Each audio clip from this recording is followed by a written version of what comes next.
Good evening, and welcome to the Day 3 Guys podcast. We are thrilled to have you.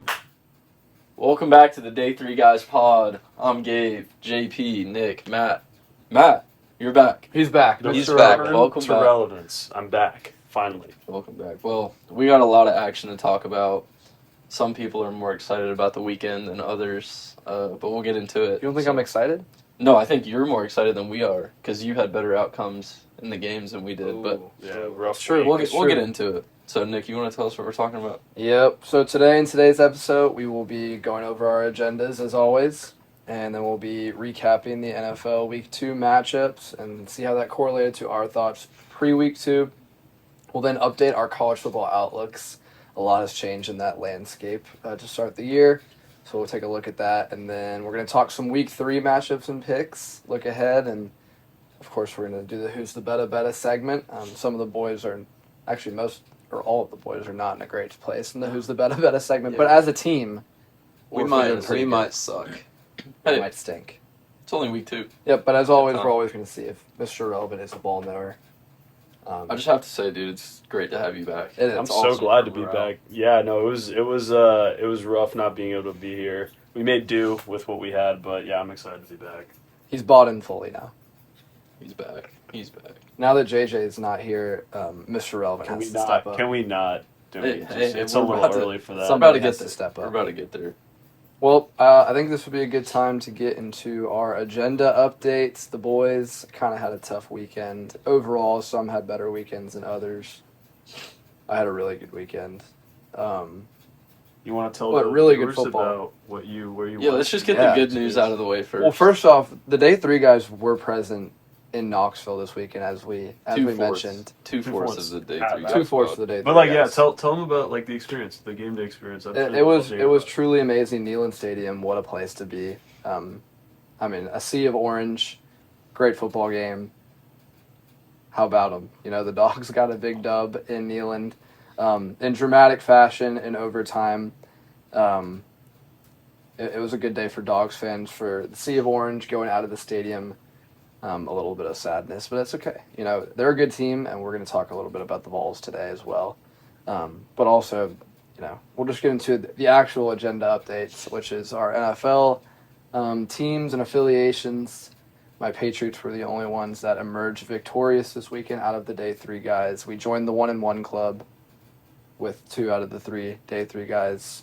We seized that from P-Man over there, which we were happy the Patriots got a big win. It was an exciting game as well. I mean, that one was in doubt at a moment. Even at the end of the game, it looked like the Pats had lost. It looked like A-Chain had took that to the crib, and that we were going to have to go down and scramble for a Borregales field goal that not a whole lot of confidence there. He did hit a big hit. He is the U, but yeah, that was my Use kick. down I mean, work. for that. Yeah, he needs a little bit of work. canned. It was good for I think us. we can go into a whole segment if we had to about rookie kickers, and honestly, is it even worth it to have a rookie kicker? It's not really. Like, you're not really developing a guy Unless when he's a it's young Ryan guy. Gardner. You either have unless, or you don't. unless it's Will the Thrill. Okay, well, best maybe they player in the develop at a NFL. certain point, Whoa, but whoa. like Whoa. Whoa. it's more of a Top hit or miss 100 thing. The guy that Borregales beat out, in quotations, went 5 for 5 on prime time and helped cash the Day 3 guys.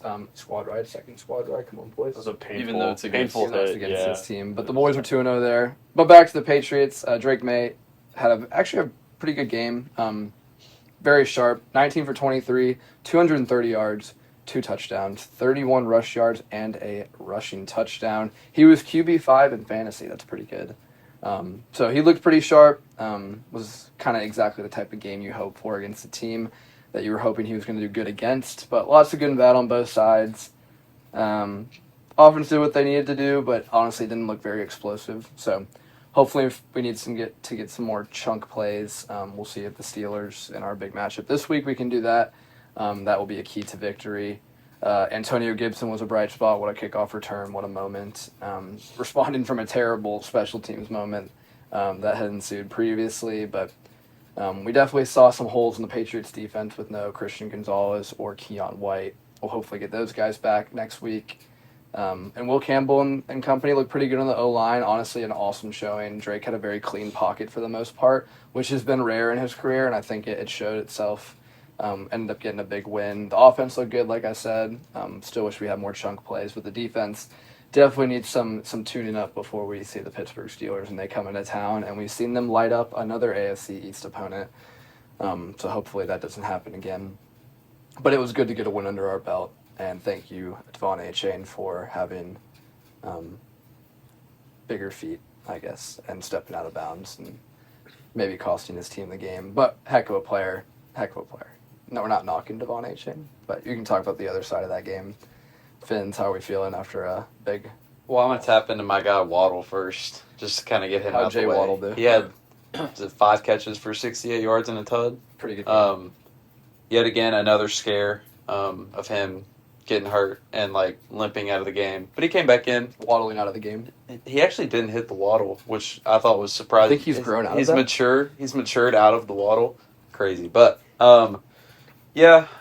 lost. Offense looked better than week 1, clearly. I mean, we had 27 points as opposed to our 8 in week 1. But Patriots defense wasn't great. Tua was kind of dicing him up there for a minute. Tua looked kind of dialed. He looked good. He looked good for 3 quarters, and in the fourth quarter, the lights got too bright. They got bright. And so did your boy Mapu. Mm. I mean, right to him. Mm. But His eyes got wide when that ball was coming towards him. yeah. But, we lost. It happens. Try and bounce back on Thursday night. Oof. I mean, that would be a heck of a win, though. Probably That'll won't. get your season rolling. Probably won't. There's been a lot of speculation about that game. All like the veteran fans are like, they think that we're gonna win this game Really? and delay the inevitable. Because honestly, think about it, winning this game would be worse for the future of the probably Dolphins. So a lot of the veteran fans are like, we're gonna win and delay the inevitable, while a lot of the newer fans are like, we're gonna get smoked. Which I don't anticipate a lot. I think I've said for 3 straight weeks that whatever happens, I'm not surprised. Yep. So, How hot is that seat for Mike McDaniel? here's the domino effect. Here's what's going to happen. Mm. If we start, honestly, after this, I'm looking at this as we're already 0-3. Because I already know what's occurring Thursday night. Tyreek's going to be the first domino to fall. He's going to get traded at some point. Chief. Whether that be after sometime this week or, further on down the road. This week? Like after this week. Oh, that would be insane. No, yeah. And then McDaniels is eventually going to get canned at some point with how the season's turning out. Looking so far. Mm-hmm. And then Chris Greer will get fired, hopefully, later on Who down the will road. remain? Yeah, to his team. Yeah. Yeah. Or maybe he'll be... Well, okay, he's not hurt right now, so we won't curse him. Yeah. But that's the agenda. Try and get a win on Thursday night. That would be a huge, huge Dolphins victory. Big How time.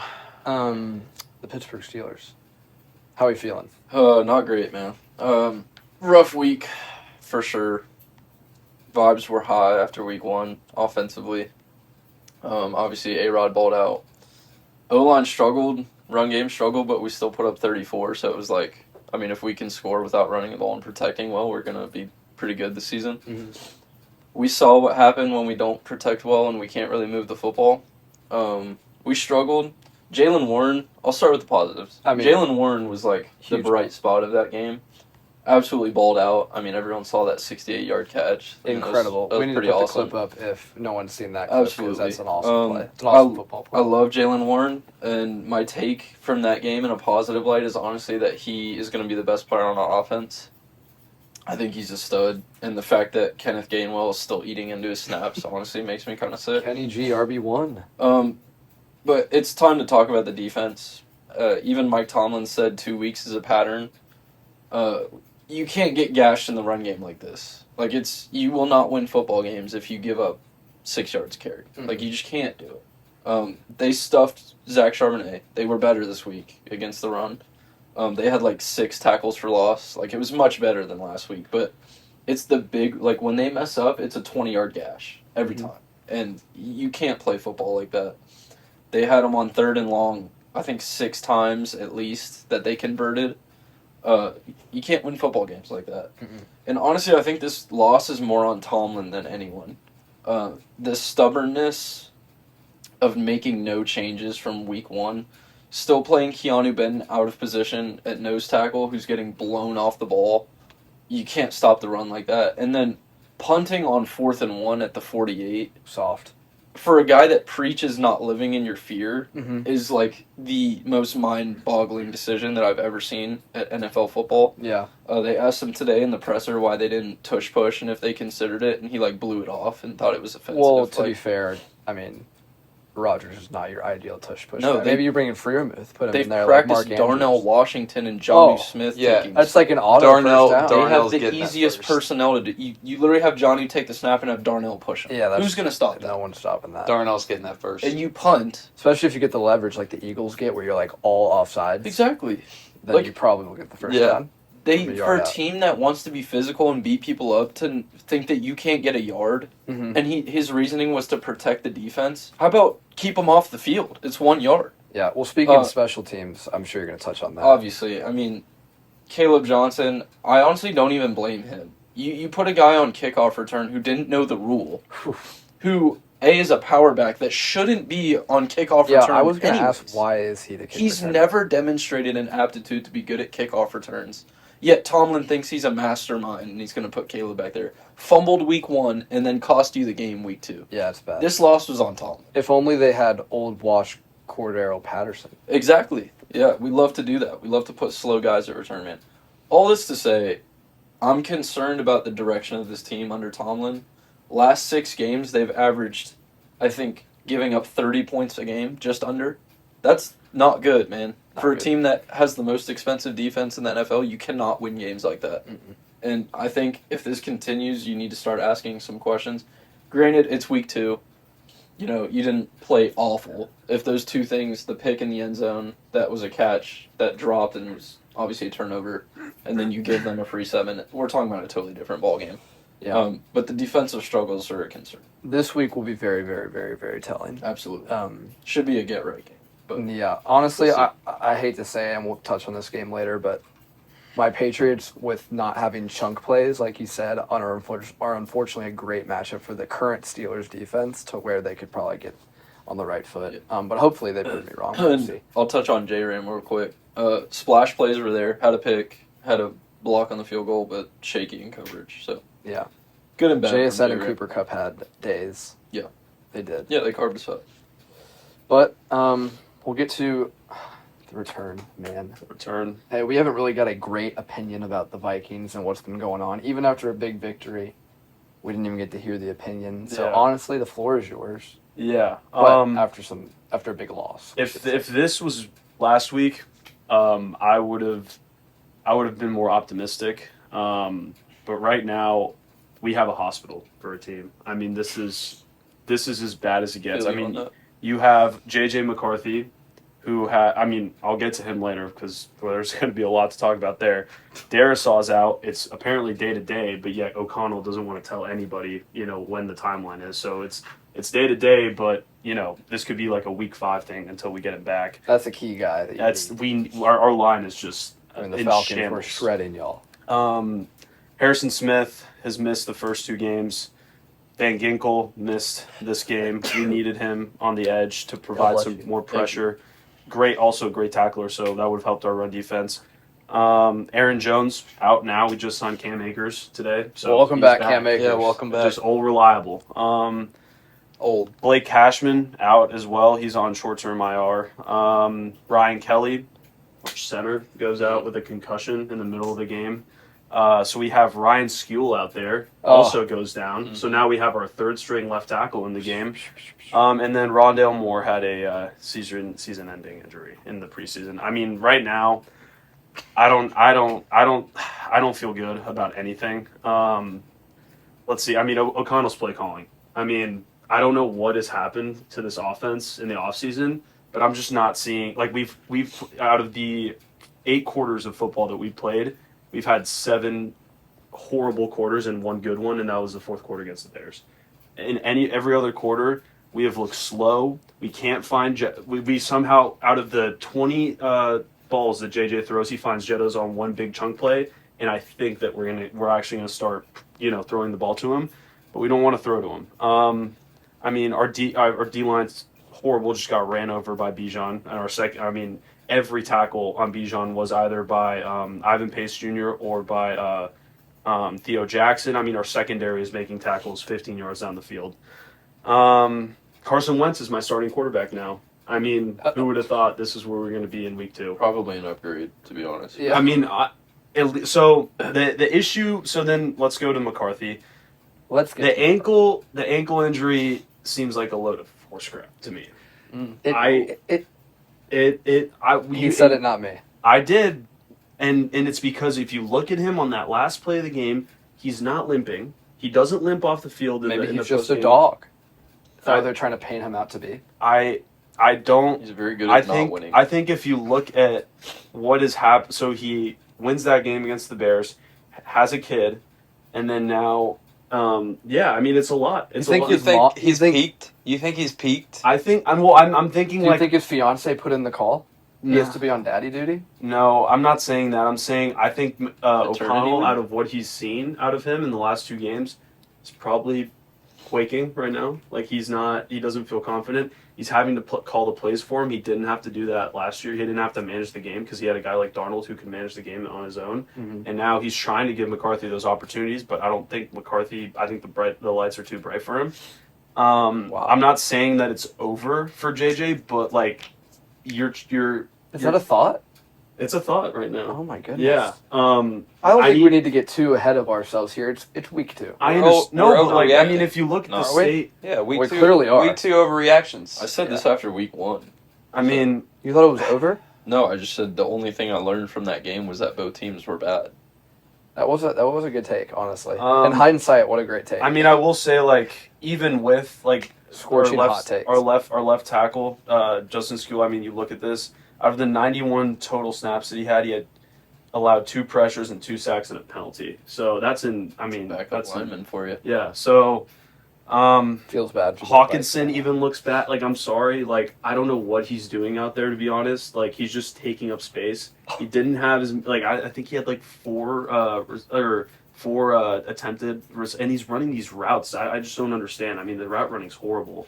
I was about to say, I saw the video. You saw of that him video? With the, Like- that was an atrocious route. Look, I don't want to overreact, but it's like sometimes I see the writing on the wall. And I really do hope that Wentz is more of a veteran that can just sit, like he can manage the game and not have O'Connell in his ear every play telling him, hey, like this is what you need to look for, and I just hope that we're going to Cincinnati this week. So No, you're at home. They're coming. All right, so we Hey. could win this game and be 2-1, and things could look up. But just with all these injuries, I mean, they're stacking up, and if it gets any worse, then I don't know. I don't know where we're going from here, to be honest.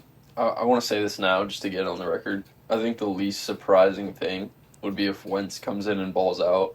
Yeah. And then you're like, if McCarthy can't succeed, where do you go? Like, do you think you should have brought Darnold back? He just all of a sudden lands on the IR. Like, what do you do though? If No, I Wentz know. comes out And that's balls? that's why I think the ankle injury it relates to that, because it's like you can't just say like, oh, we're gonna bench him, because imagine the uproar that would cause in the fan Oh, no base. doubt. They would. So, if there was any doubt of him, like if him saying like, oh, like I have an ankle injury, they were like, yep, you're not playing, like just stay. Well, he's Give still him some time. essentially a rookie. I was gonna say, Steve well, I think is we're rookies. dogging on JJ a little bit right now, and not He saying has- that he's been incredible in the 2 weeks, but like you got a new quarterback. No, I still, know. and But he is a dog. I'm not taking that away from him, but he needs more experience, and I don't know if this is the team that he's going to get the experience with, because we have like this great offense. what do you mean by experience? I think he's in the perfect it's- situation. Yeah, I was gonna He is- It's just, I think you're right about the pressure of Yeah. a team that was just 14-3, Yeah, and Darnold balled out. Yeah, And I think Wentz is going to come in, and I don't see any reason why he can't do what Darnold did. no, I agree. I mean, Carson Wentz was an MVP candidate at one point. Darnold was always bad.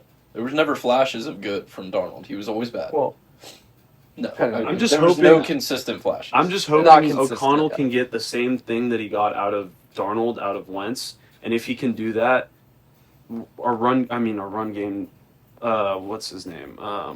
Jordan Mason Yeah. didn't do bad. Like No, he's solid. he's good solid, back. and like having Jones or having Jones be injured is gonna suck because now he can't split carries. But I don't know. It's gonna be interesting for sure. I'll be watching closely to see how. And I mean, we signed Desmond Ridder. Who would have thought that was gonna be my third string quarterback? Yeah, I mean. Let's see what happens. I'm trying not to get ahead of myself. I think, and I know we got to move on, but I think the question is, if Wentz comes in and he plays like Darnold, what do you do? Do you go back to JJ? Yeah. I don't know. It's like I think IR's a thing. Like, I mean, literally, Right, you can hide it by, hey, it's actually worse than we thought. Right, And but do you IR him for the rest of the year? Like, I think you make that choice mid-season, and if you're Yeah. like, okay, well, Wentz is If what? Wentz you guys goes- are like 6-1. I was Wentz gonna is say there, if Wentz then like runs JR's the gonna be table in the JR. next 4 games, then JJ's you gonna have to. it's a yeah, tough look. It is hard. It is. Yeah. And you'd be able to see through the smoke there if Exactly. if And that, I yeah. do feel for Jay. Like I want him to succeed as much as any Vikings fan does. But we also need to win. Everyone does. So- And he's played 2 games, so Yeah. who knows? we'll see how it goes. Best case for him, he comes back in 2 weeks because then even if Wentz is 2-0, Well, and we're also in Europe for the next 2 games, so we'll be Yeah, you playing play in us Dublin after and that. then London. So do they really? Yeah, well, you play London, then Dublin. Vikings They're have playing 2 in straight. Dublin. Well, Was that we're the always country? the Wow. we're always the 2 international. straight weeks is team. crazy though. Did not know that. Well, we can move on. We'll get back in NFL talk, but I think we need to talk some college football because it's been a show so far in the college football land. We can talk more in depth about the show of the weekend that we were in person to see. UGA Tennessee, what a game. 2 really good teams, honestly. I mean, you could watch that game and we had really awesome seats. Shout out to the Olivers. What do you call it? It's a teach tape seats, or what do you say? All 22 or something.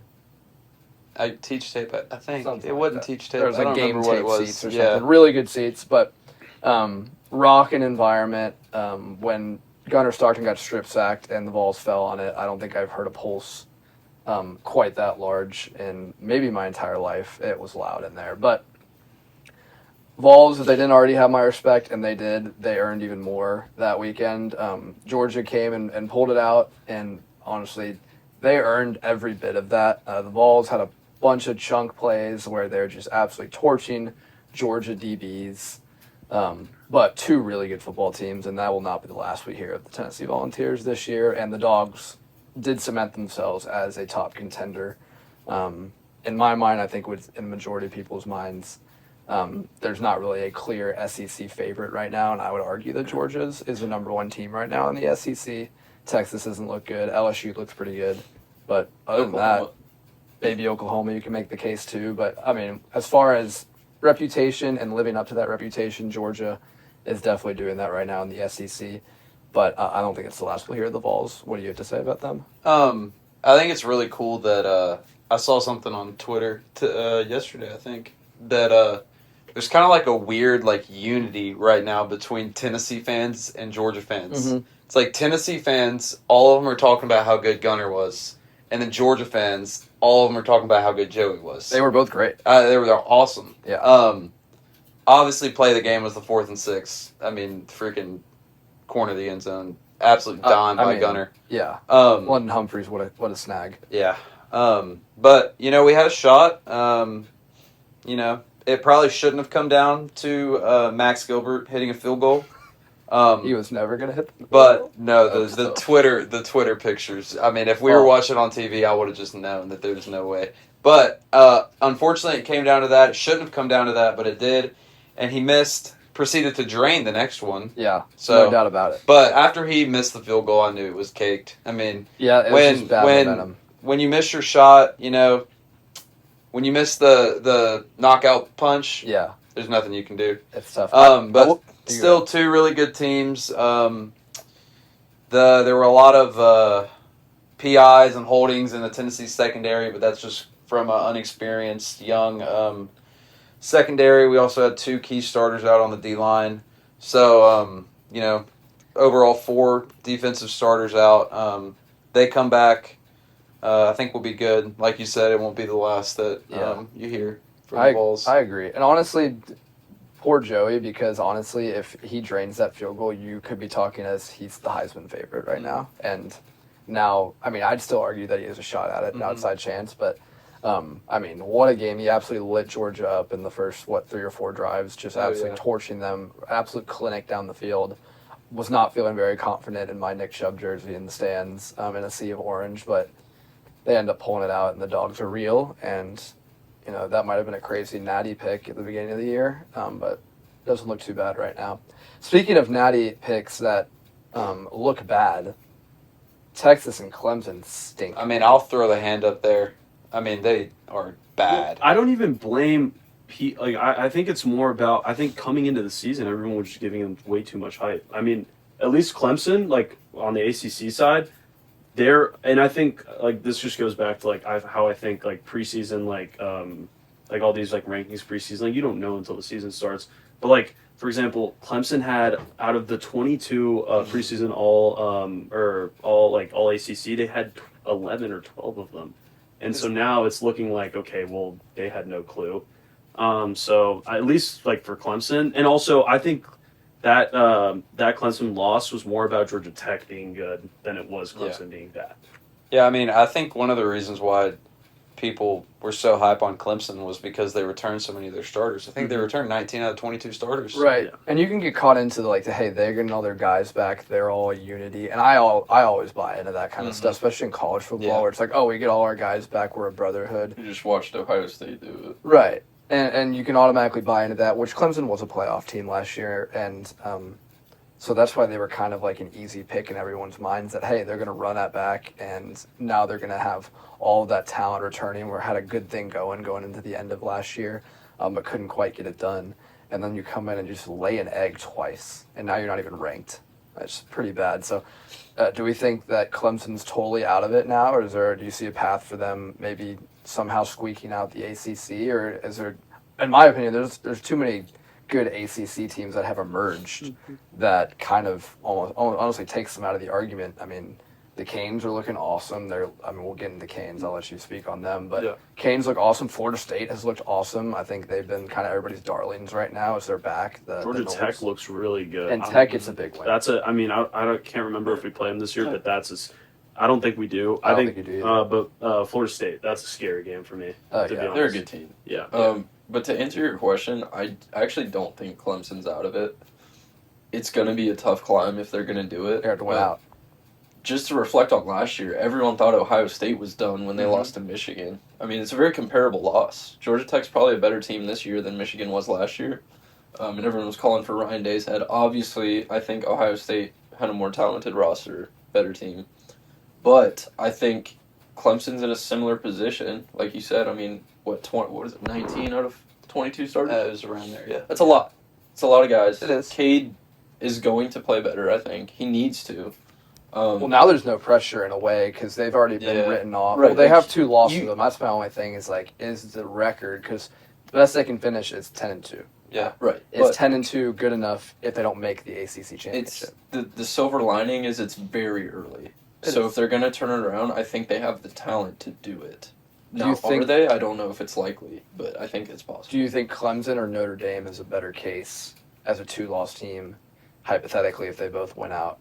Because it might come down to that, too, when you're talking about an at-large bid at the end of the playoff, and it's just so college football for those teams to roll the rest of the year, just to give the committee a really hard time, and they're going to start calling for a 16-team playoff because people get snubbed, and shouldn't happen. As sad as it is, I think the committee would give Clemson the nod strictly because of Cade.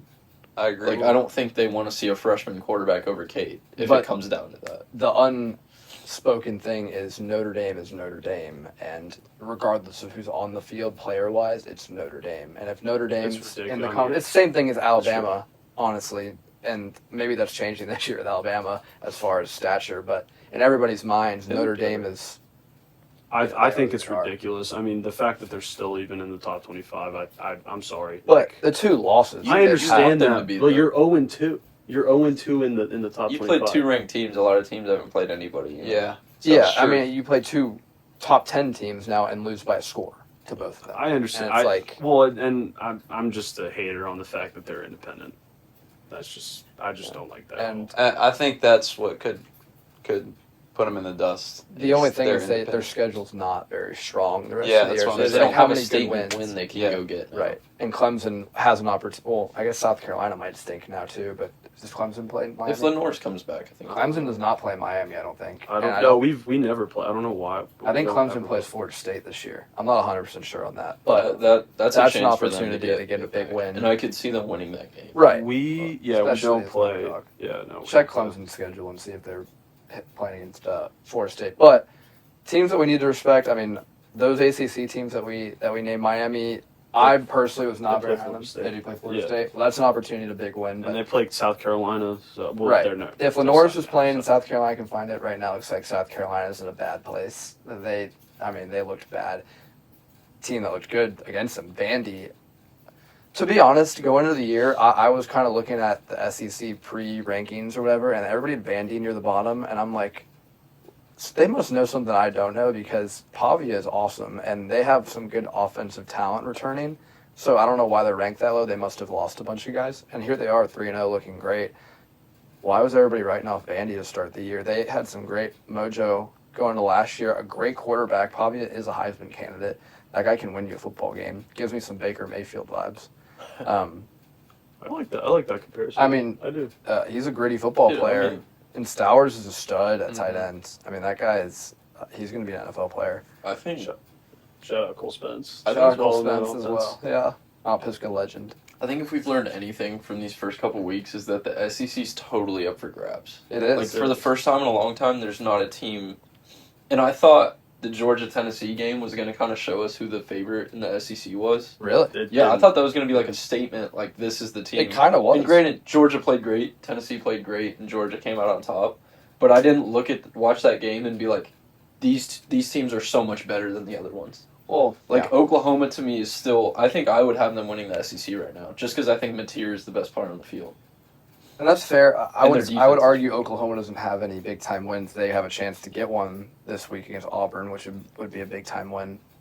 But I mean, I agree. I think Mateer's an awesome player, and honestly, could be QB1 in this class at the moment as far as And no one said anything about LSU though. right. And I was gonna say, and They're LSU number is the other 3. team that has a key win, a marquee win. I guess less See, but now. it looks Well, not yeah, great. Clemson doesn't I mean- look as great. Yeah. It looks better than any of Oklahoma's wins. But Nussmeier, a guy that everybody was high on. Yeah. LSU, look, that was a game that they could have easily laid down against Florida, who was desperate, and they won an ugly game. Their defense played really good. Offense is still struggling a Lagway little kind of bit. sold it. And Lagway kind of sold it, and now we get to see Lagalele. if Florida, quite how desperate they are against another top 5 team. Yeah, in so- games. Yeah, I'd hate Miami. to be a Florida. I think. How I do think you there's a feel lot about of the Canes? I think there's a lot of traps, honestly, in the rest of the season. I mean, this is just typical Miami football.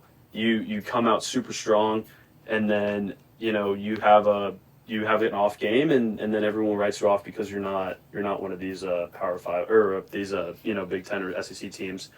I mean, we handled USF. Everybody said that was going to be a trap game, and we handled them I didn't accordingly. cover that much. Yeah, well, but not everyone did though. But yeah, USF so was a good team. yeah, no. So I think we're real. FSU is going to be a challenge. I think Total that's challenge. going to be the statement win. If we win that game, I think we're gonna ride through, and I think we'll be okay. But I just don't think y'all need to look past the Gators right now, dude. They are still the Gators. They still have a ton of talent. It's a matter of if they're going to put it all together for one game. And they're playing desperate this weekend, so I wouldn't. they look can that play far desperate, ahead but yet. we're just gonna play our game. I mean, Carson Beck Okay. is looking really good. He has, and I was hating on him. One thing I will say, I'll never bet on Lenore Sellers ever again. He lost me. I mean, I had C.J. Daniels receptions over, and then he puts up 5 yards on that on his rushing total. So So it should be pretty interesting to see what goes on there with those big teams. but Yeah, I want to chime in and talk about Florida for a sec. talk about the Gators. I'm not a big fan of the Gators, so I just happened to pull up their schedule. Oh. I'm just curious, where do y'all see another win for the Gators? There's a lot of I ranked their opponents schedule. in that I schedule. agree. Please, I read us through the honestly, schedule. I agree. But I agree. So Miami, Okay. Texas, Uh-huh. Texas A&M, Mississippi State, Oh. Georgia, Kentucky. There's one. Yeah, that was. Ole Miss, Tennessee, Florida State.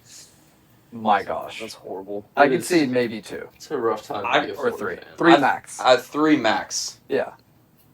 I mean, that's crazy. I see Texas, Mississippi State, and Kentucky. Mississippi State is even a I question. know, now, that's a though. question Like, mark. But if you had to tell me pick 3, I'm saying Texas, Mississippi State, and Kentucky.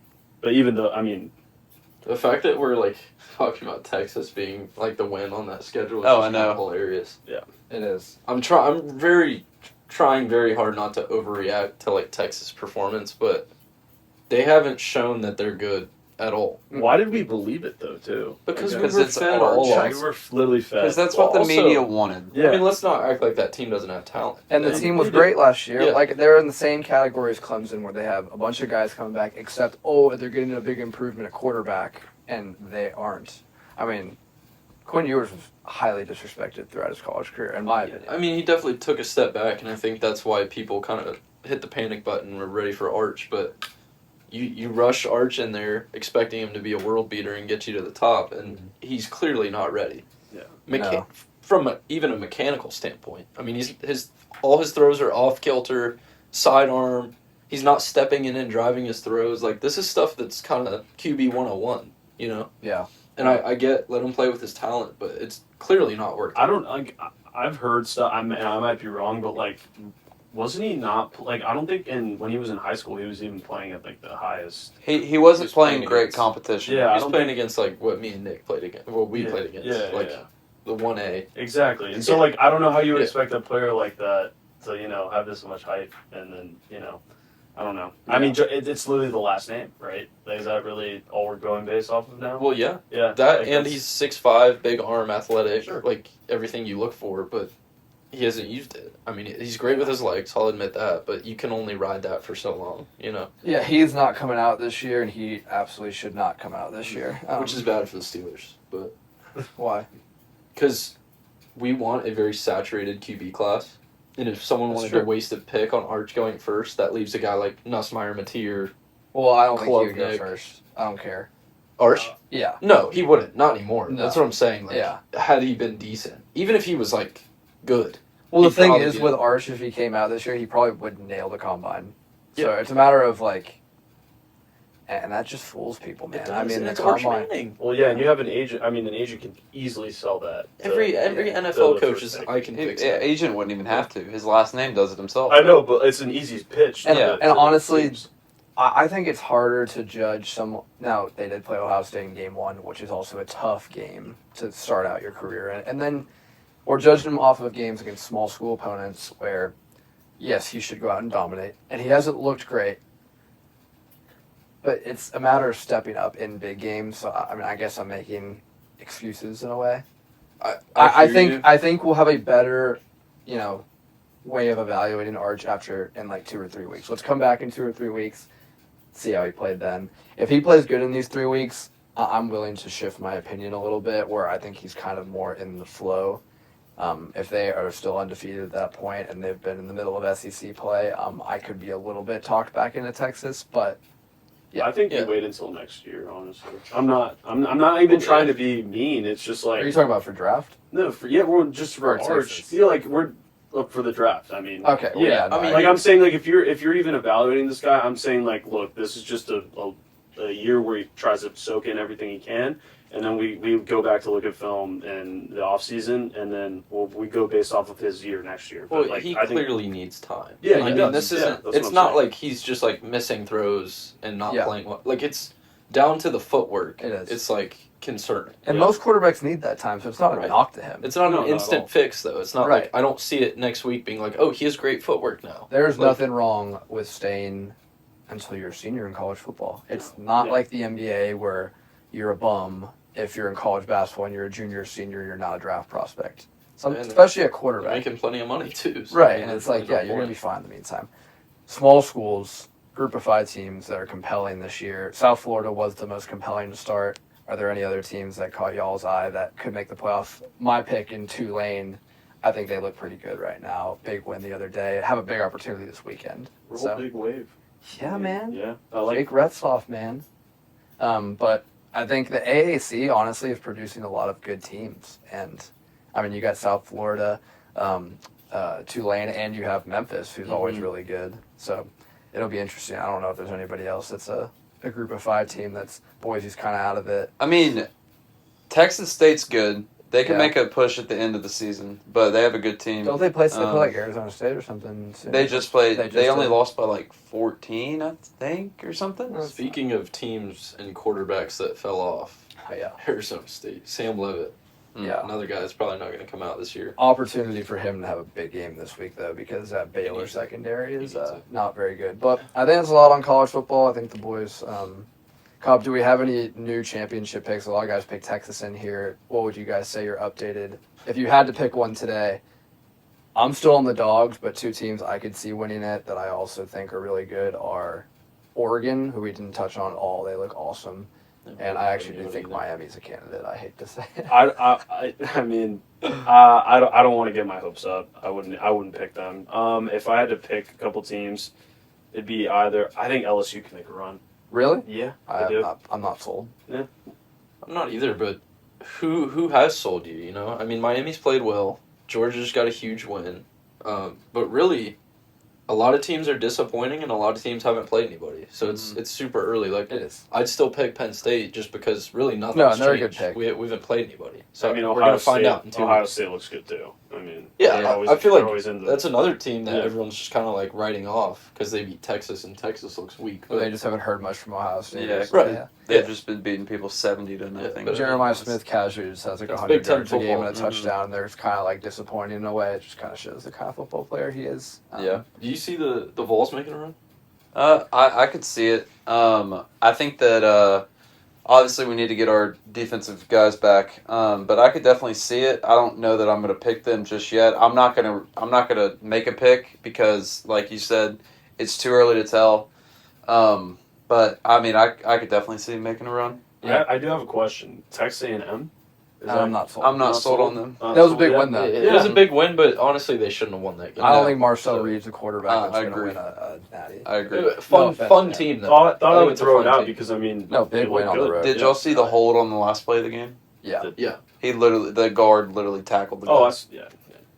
Yeah, Irish probably should have pulled that one out. Yeah. I will say, I think Tennessee is a sleeper team that you do not want to see if they're a 10-9 seed. Like And see, that. that's who Miami would pull. Yeah. It's Like, I who I could feel see like them we're- shocking I mean, someone. if the result was you make that field goal, we're probably talking about this as Oh, no, the Tennessee Vols being are a favored. top 5 team You know? easy. I mean, I with that completely win. agree. I completely agree. Yeah. I nothing about that game changed my opinion on No. Tennessee. There was But they a. didn't move at all they're- in the rankings. No, we still just stayed at 15. 15, which is Yeah. probably what That's I mean. fair. But I do. I still think y'all are better than Bama.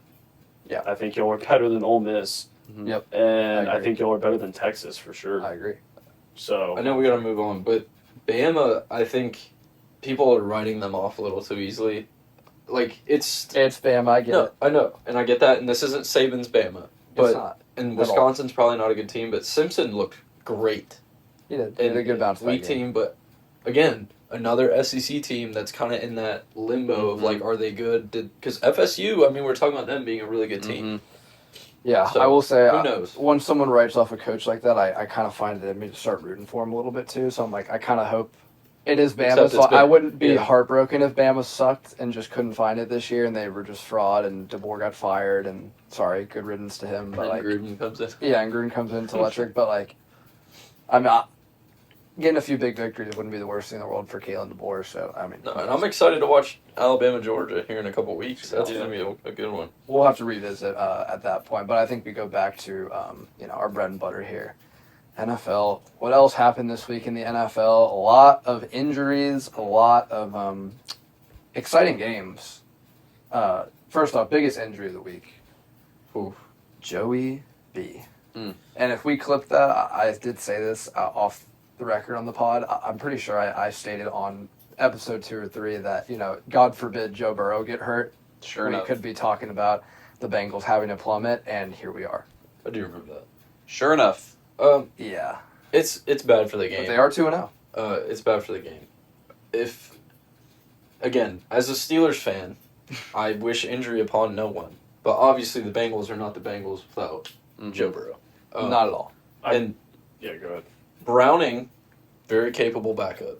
But I actually like his game. let's be real, no one's taking the Bengals seriously with no defense No. and Jake Browning at the helm. No. So unfortunately, it's looking like Burrow's probably going to miss the good chunk of this season. It kind of ruins their season. It does. So I saw something really interesting on Twitter. They were making comparisons to Andrew Luck. Andrew Luck had 157 sacks through the same amount of games as Burrow. Burrow's been sacked 201, and Luck ended up retiring at 29. So The silver lining there is Burrow's injuries haven't been head related for the most part, so Yeah. it's a little less scary. But again, I mean, your best player and a guy you've invested your whole future in isn't on the field most of the time. you would think that they would invest in an O-line that would protect him. Like, Well, I mean, to be fair, they brought in Amarius Mims, they brought in a couple guys at guard. I don't think the line was the problem, really. It's more so just I think it's more so the pressure on the Mhm. offense. It's like you can't go 3 and out. You have to push the ball downfield. Burrow has to extend plays and make it happen. And now that he's down, I mean, we could be talking about Zach Taylor getting fired at the end of this year because no doubt. and it's not even really his fault because See, it It's was not his fault. you know. Yeah. So Well, when you have that much star power and talent on offense, because it is an offensive league in a way as far as star power, it's easy to say, oh, well, he's not coaching them right. Well, and in a way, like the coach has a lot of say in who they add and who they don't, too, with the GM, and they really haven't made defense a priority. So, I mean, gets fired might not be because of the product on game day, but it might be because behind the scenes you're not making the right choices of who you need on your team.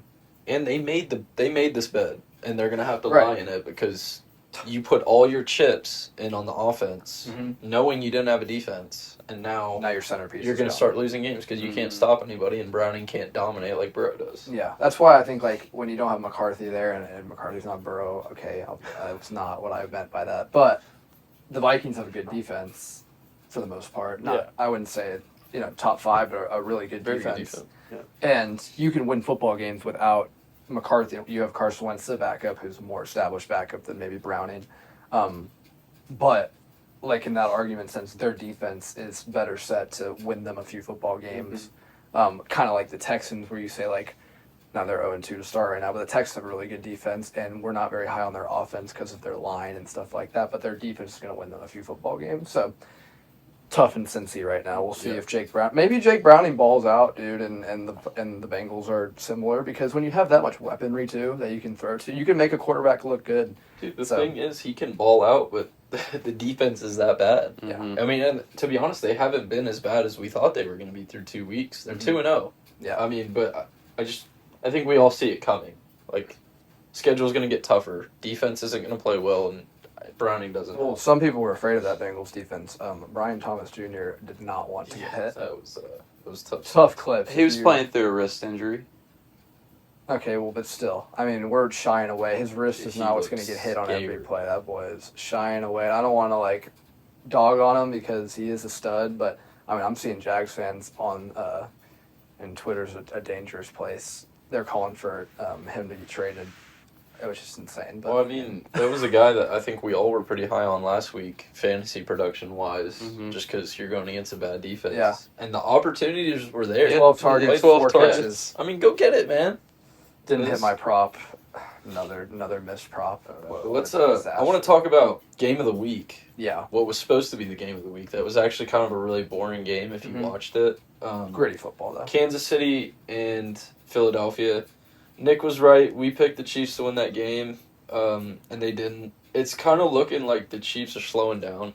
I'm not going to jump to conclusions. I think they're going to be a playoff team, and I think they're going to be good. They don't have an established number 1 pass catcher right now. They're not running the football well. They just look kind of in disarray. They look like they're kind of looking for a spark, and they haven't found it. Granted, you're going to get Rashee Rice back. Yep. You're going to get Worthy. I don't know. Worthy. Is he going to come back?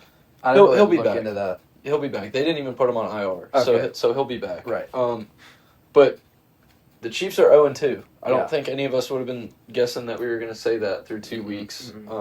And the Eagles, despite Jalen Hurts not even throwing for 100 yards, Right. are 2-0. I think the Eagles showed that they're just going to win football games because of who they are. A lot of games this year where you go, well, the Eagles didn't even play that good in that game. They don't look very strong, yet you look at their record and they're 5-0. 8-1. Like, they're just going to keep stacking up victories like that. So I wasn't very surprised by Sunday. I could see it being a sluggish game because the Eagles didn't look great to start the year, and the Chiefs are just so decimated on the offensive side of the ball, like you touched on. It's not like, I don't think we need to overreact and say, the Chiefs are done and this is it for the Chiefs. I just honestly think, like, look at who's on the field right now for them on offense. Their defense played pretty good. Mm-hmm. Like, it's an Eagles offense, it's still pretty good, and Hurts doesn't look great to start, but it's still the Eagles, and they have a ton of talent on that side. We can touch on that in a little bit. But, I mean, the Chiefs, I don't know what you really expect. I mean, Patrick Mahomes is going to become one of the all-time greats, and he is in his prime currently.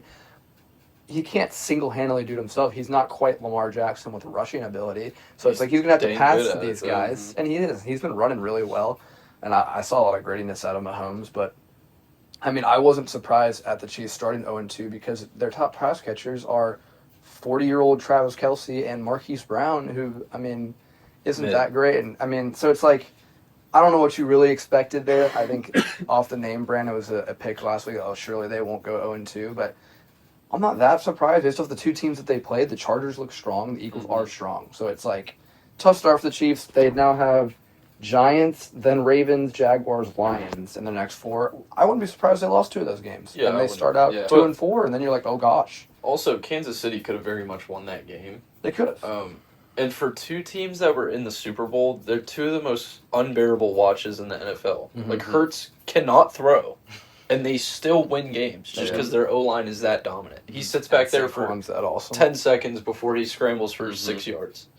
Like, it's kind of a bad product to watch the 2 best teams in football play, which is kind of sad. Yeah. But also, a team that's actually very fun to watch at the moment, and a guy at the helm that really no one saw coming, the Indianapolis Colts. I saw it coming. You did see it coming. KOC, man. KOC looks like he did a number with Daniel Jones. He's just a whisperer, man. They go out and they beat the Broncos, man. I don't think a lot of people saw that coming.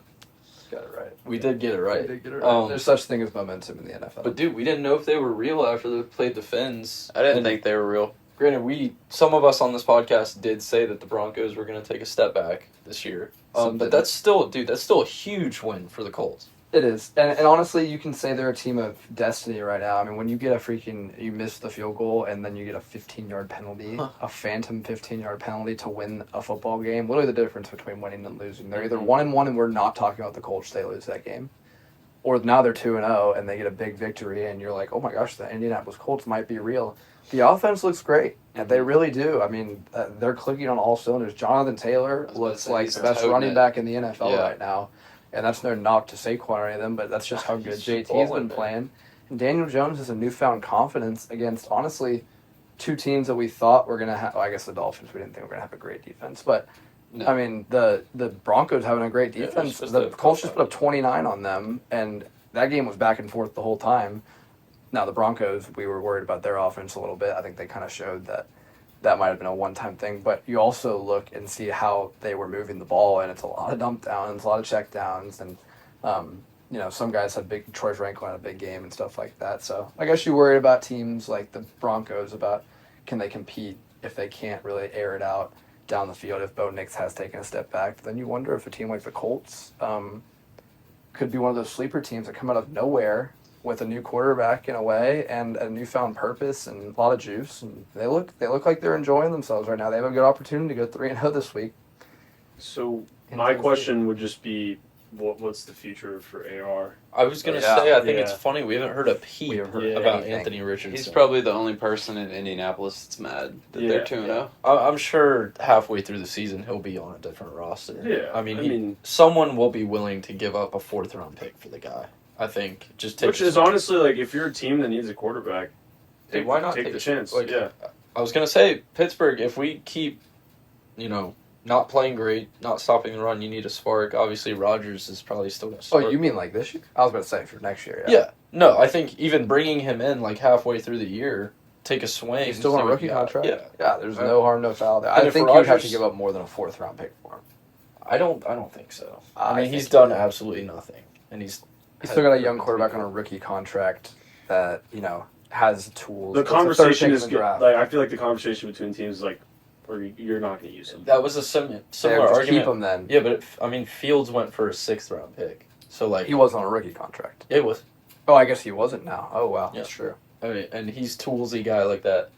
But if Rodgers has taken as many hits as he has so far, and he's kind of banged up, I mean, there are teams out there. All that to say, there are teams out there. What that I happened to think best know who they are. backup quarterback in the league? Mason Rudolph? Yeah. Well, I mean, is he going to be the future? No. I don't think so. Oh, maybe not. You know. Or But speaking of, another backup quarterback debate, Yeah.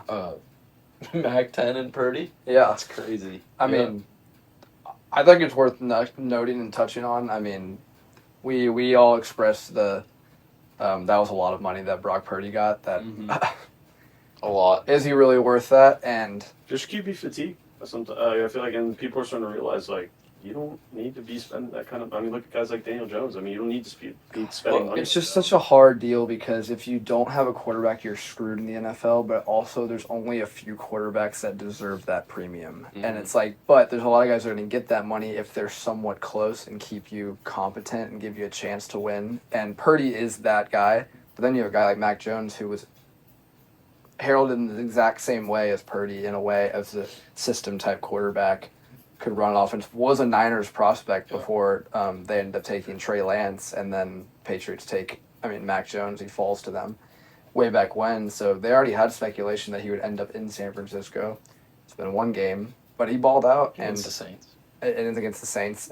But he gets 3 or 4. I mean, you say JJ could be out 2 to 4 weeks, and you don't want him to be out for that long because then Wentz has a chance to shine. Purdy is out for 4 or 5 games, and Mac Jones gets a chance. Purdy. And they just paid Purdy, but then it gets really awkward if Mac Jones looks as good or better than Brock did with the weapons that they have. And then you're kind of in like a tough spot where it's like, oh, well, maybe it's good because we have 2 quarterbacks we can lean on, but also it kind of makes that contract not look like it's worth it, especially when they're not going to be the best team in the league with all the other pieces that they have. And you could hypothetically say, well, we could have a guy that's cheaper and spend elsewhere. Like other teams have in the past. It's kind of crazy the amount of resurgence that is happening with some of those quarterbacks that Yeah. got thrown away, and then now we're finding new spots. I think that just speaks to the dilemma of like the quarterback position in the NFL right now.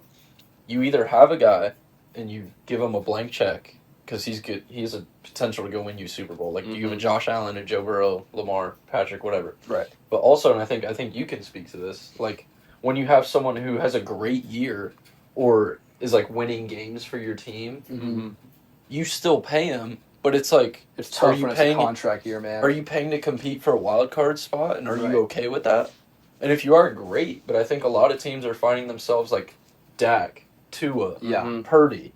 You're finding yourself in a position where you're like, okay, we paid you all this money, like the guys that go win Super Bowls, but now we're just fringe Middlers. wild card team, or you're taking up so much of our cap that we can't even fill a roster.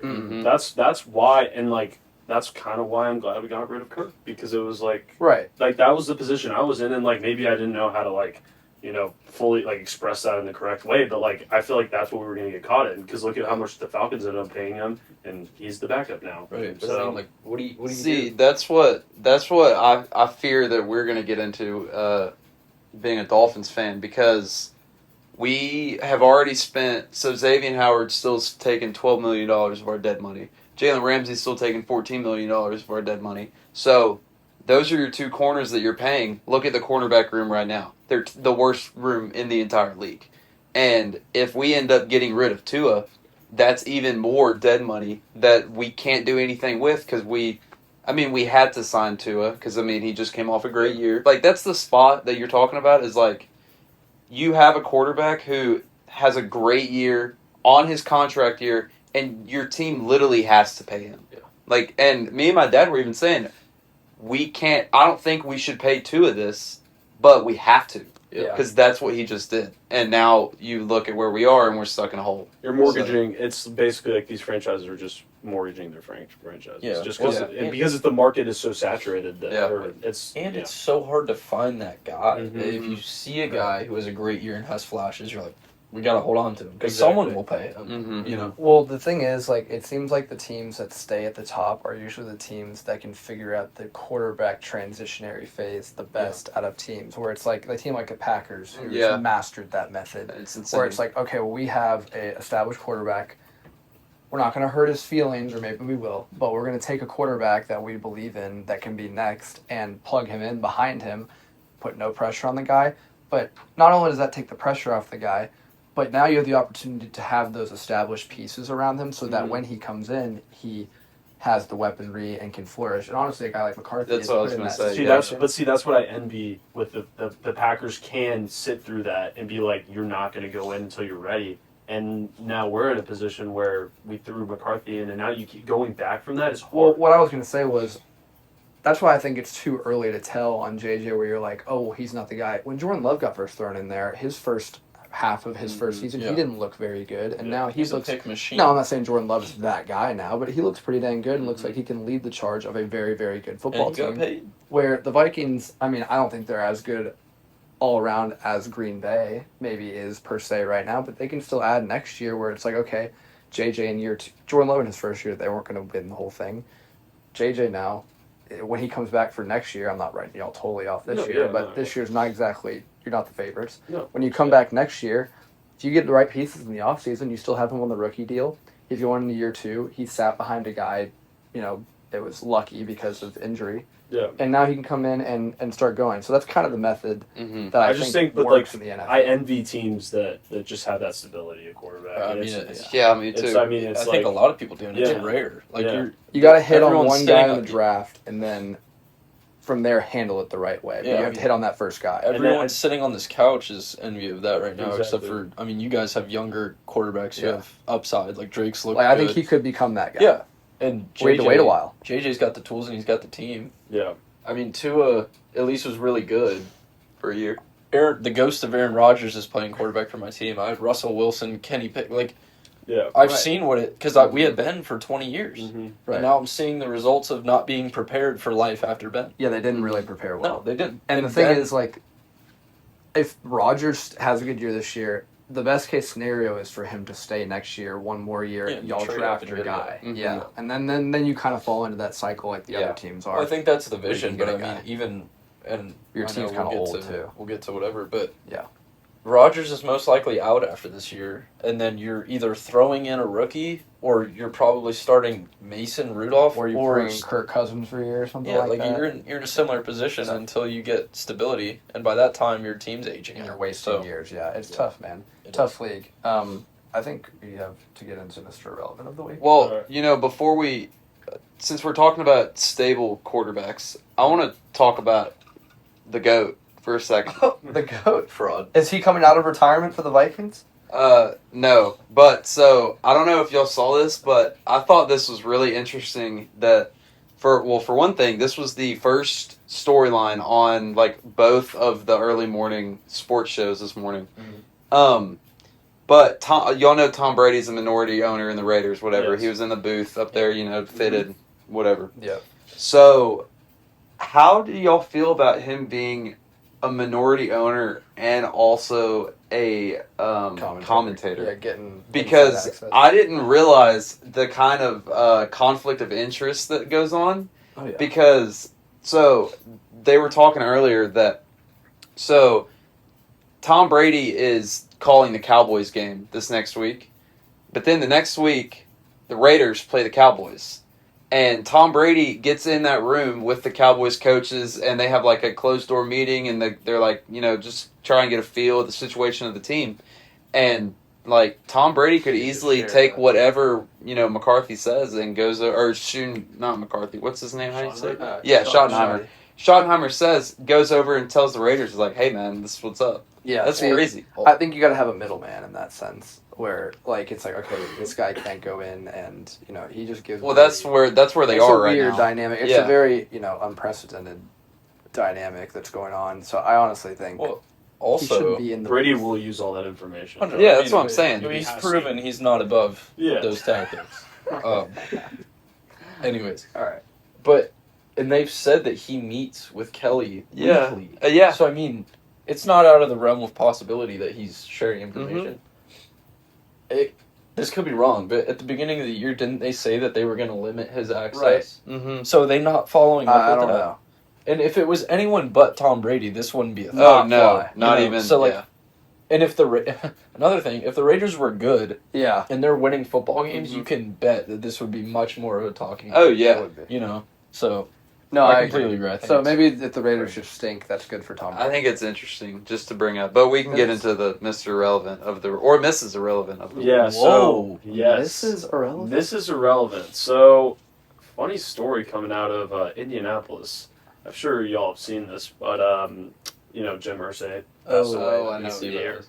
So Carly Irsay, his daughter, is now on the field. She's looped in to all the communications with all the coaches. She has a play sheet, And they're 2-0. and they're 2-0. So, Is she calling the plays? well, there's been multiple videos of her listening to a play call and going, like kind of giving a face, like reacting to. So, maybe she knows. She's dialed in. Maybe she knows the offense, and I mean, she's in team meetings apparently as well. This is a kind of a new venture. I mean, I haven't seen this out of owners doing. What do you think about it? I mean, they're 2-0. Vibes are high there. I mean, I personally think it's awesome. I Yeah, think there's a lot of people hating on her for like trying dude, to be you involved. own and it. stuff. You own It's the like, team. if Why I- wouldn't you want to If know? I was a player and I saw my owner going like to those extents, I feel like that would be like, I'd dang, be if they're fired up. into Yeah. it. And honestly, the fact it's a woman too, I mean, that's a little, I guess weird of a dynamic for the NFL, like where none of the owners are like younger women. Sure. It's like- I mean, You have a woman that's just down there, disinvolved, loves the team, could just like not care at all. I guess that's what I would think if she was taking in the team like that. I guess maybe in honor of her father that she's doing it, but Dude, she loves it. And it's like you can't fault her for loving Well, you and it. I have to- can't name another owner that's down there doing that. exactly. You have to look at it though. Like, I mean, Like- he's not listening to play calls. Yeah. this just goes to show like this involvement. I'm not saying it's the reason they're doing good, but it just goes to show that the culture in that building, like you have an owner who isn't like, they've owned the team since what 2000, like 1990 something, and for like you come in like your dad just passed away, and you're trying to turn this franchise around. I mean, why wouldn't you just get involved with what's going on? Not to say like she has to be in there like making comments about what the coaches are doing, but you want to know what's going on with your investment. So I don't hate it at all. I mean, people could say whatever they want. Sure, she's a woman. Who cares? She owns the team. So the second you own an NFL team, you tell me what you would do. So, yeah, that's Mrs. Irrelevant of the week. I like that one. And I think we also should go to our other segment as well. Absolutely. Are we ready? I mean, we didn't get to do it last week in person here, but do we have our I nominations do. for Day 3 Guy of the Week? Yeah. Are we ready? Are you ready? Yeah, I'm ready. Yeah, I'm ready to We do we this. missed you last week because we had an opportunity at Bill getting a nomination. And I think Bill would have won. I think we can go So ahead. He's on my fantasy team. Auburn claimed that national championship. I think claiming Bill. I think Bill can claim Day 3 guy. He of can- the week. yeah. Well, Bill was I- officially episode 5, Day 3 Guy of the Week. He will be our defending guy. Is that okay with you? He's big beautiful. Over Bill. Ben Thanks. Skowronek? Ben did have a compelling case. Freaking game, man. He did. I'm taking Bill. Oh, he took Bill. Yeah. All right, so, We knew it so was Bill on was the pick. Congratulations to P-Man getting his first. On the board. He's on the board. And now an opportunity at getting another one. Do you have your nomination for Day 3 Guy of the Week? Why? I do. So he's a Chief. Jalen Watson, cornerback for the Chiefs. Okay. He had 9 total tackles. He had a pass breakup, but I don't only want to highlight his stats. Overall, the Eagles did not score a passing touchdown. As you said, Hurts had a terrible. What did he have? Hang on. He had I think 88. Or wait, Literally he had 101 yards passing. Yes. They clamped. Their leading receiver had 53 yards, and like I said, no touchdowns. So not only was his presence felt in the stat sheet, but also as a whole team. And he was moving around. He was guarding AJ. He was guarding Devonta. So he was guarding everybody. He was making plays. Yeah. All right. I mean, I hate the Chiefs, but I love that. I mean, I love. He's a Day 3 guy, 7th round Has guy. he started this? Like has he been a starter this season? Yeah, I So mean, you get through 9 two tackles, you games. gotta play lots. Yeah, through Yeah. 2 games. Good for him, man. I'm gonna go with a guy that honestly is a huge name Day 3 guy that we haven't really touched on this podcast, and that's Mr. Sun God himself, Oh, great yeah, nomination. Amon-Ra St. Brown. Okay. Let me Yeah. just read the stat Yeah. line that he put up this I week. have a feeling this one's a good 9 one. catches, Mm-hmm. 115 yards, not 1, not 2, but 3 touchdowns 3 touchdowns. against the Bears. I love when the Bears get beat down. Probably the best performance of any receiver not named Malik Neighbors this week. Yeah. And he's an awesome day 3 guy. So, Amon-Ra St. Brown. Yeah, that's a good one. I was honestly, I figured someone was going to take Amon-Ra because you're not really going to get a better game from any receiver, let alone a day 3 guy. That will probably be his best game of the year. If he doesn't win with that stat line, it's going to be tough sledding for him. You know, I have a few guys I could choose from here. I'll go defense as well. Okay. Just because I enjoy. There's a few guys. I'll shout out a few guys I'm not going to pick. Troy Franklin had a great game for the Broncos. Great game. 8 receptions, 89 yards, and a touchdown. It's really good from him, and especially in year 2. Shout out to him for that game. Dak Prescott as a day 3 guy. Yeah. Huge win for the Cowboys. 360 yards, 2 tuds, threw a few picks. Yeah. Big overtime win over Russie and the boys. Jalen Warren, I don't UDFA of like the that. week. UDFA. If we had a UDFA of the week, there'd be a lot of guys we could choose Yeah. from. Yeah. My pick is going to be on the defensive side of the ball as well. I'm going to pick your boy Cam Bynum as a day 3 guy of the week nomination. He had only 4 tackles, but he had a game-changing interception, his 2nd of the year. Another great celly. I was going to say, we got to Yeah. bring it to Changed the whole course Put it of the up. game. Put the celly up there. Changed the entire flow of the game. Brought the Colts back in it and led them to a big victory there in the 4th quarter. I think it's a compelling case. See, yeah. Not quite the greatest stat line comparatively, but compelling case on the defensive side for a player that has had a great start to 2025 Yeah. and has made his mark on the internet as well as the football field. Yeah. So yeah. Well, I mean, my heart says Cam. I mean, by a lot. I mean, last year was awesome with having him on the defense. He really did bring. He brought a lot of energy, and I mean, he played really well too. And losing him in the offseason was rough. But you know, mine says Amon-Ra. I'm gonna go Cam Bynum. Wow.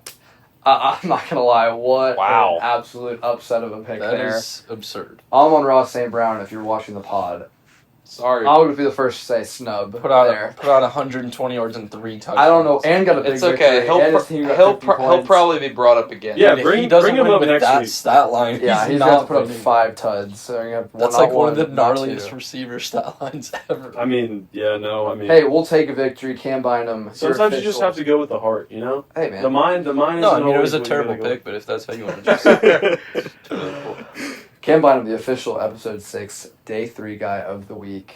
Congratulations, Cam. Is that our 2nd defender that's won? Yeah, we him need to and build the Wyatt team Black. out, too. We need to build the roster. Yeah, we out. need to build the roster Put a out. We graphic need up or defensive something guys. like that one of these days when we have a full roster just to see our roster of day Yeah. 3 guys. But shout out to Cam Bynum, absolute big victory on Sunday, but an even bigger victory on a Tuesday night, or I guess Thursday night, whenever this drops. But shout out to Cam Bynum. Boys, do we have any teams that you have a changed opinion about after week 2 of the NFL season? We probably touched on a few of these teams, but are there any teams that have caught your eye, or maybe a single team? JP, who you got? I already talked about them, and I talked about them last week.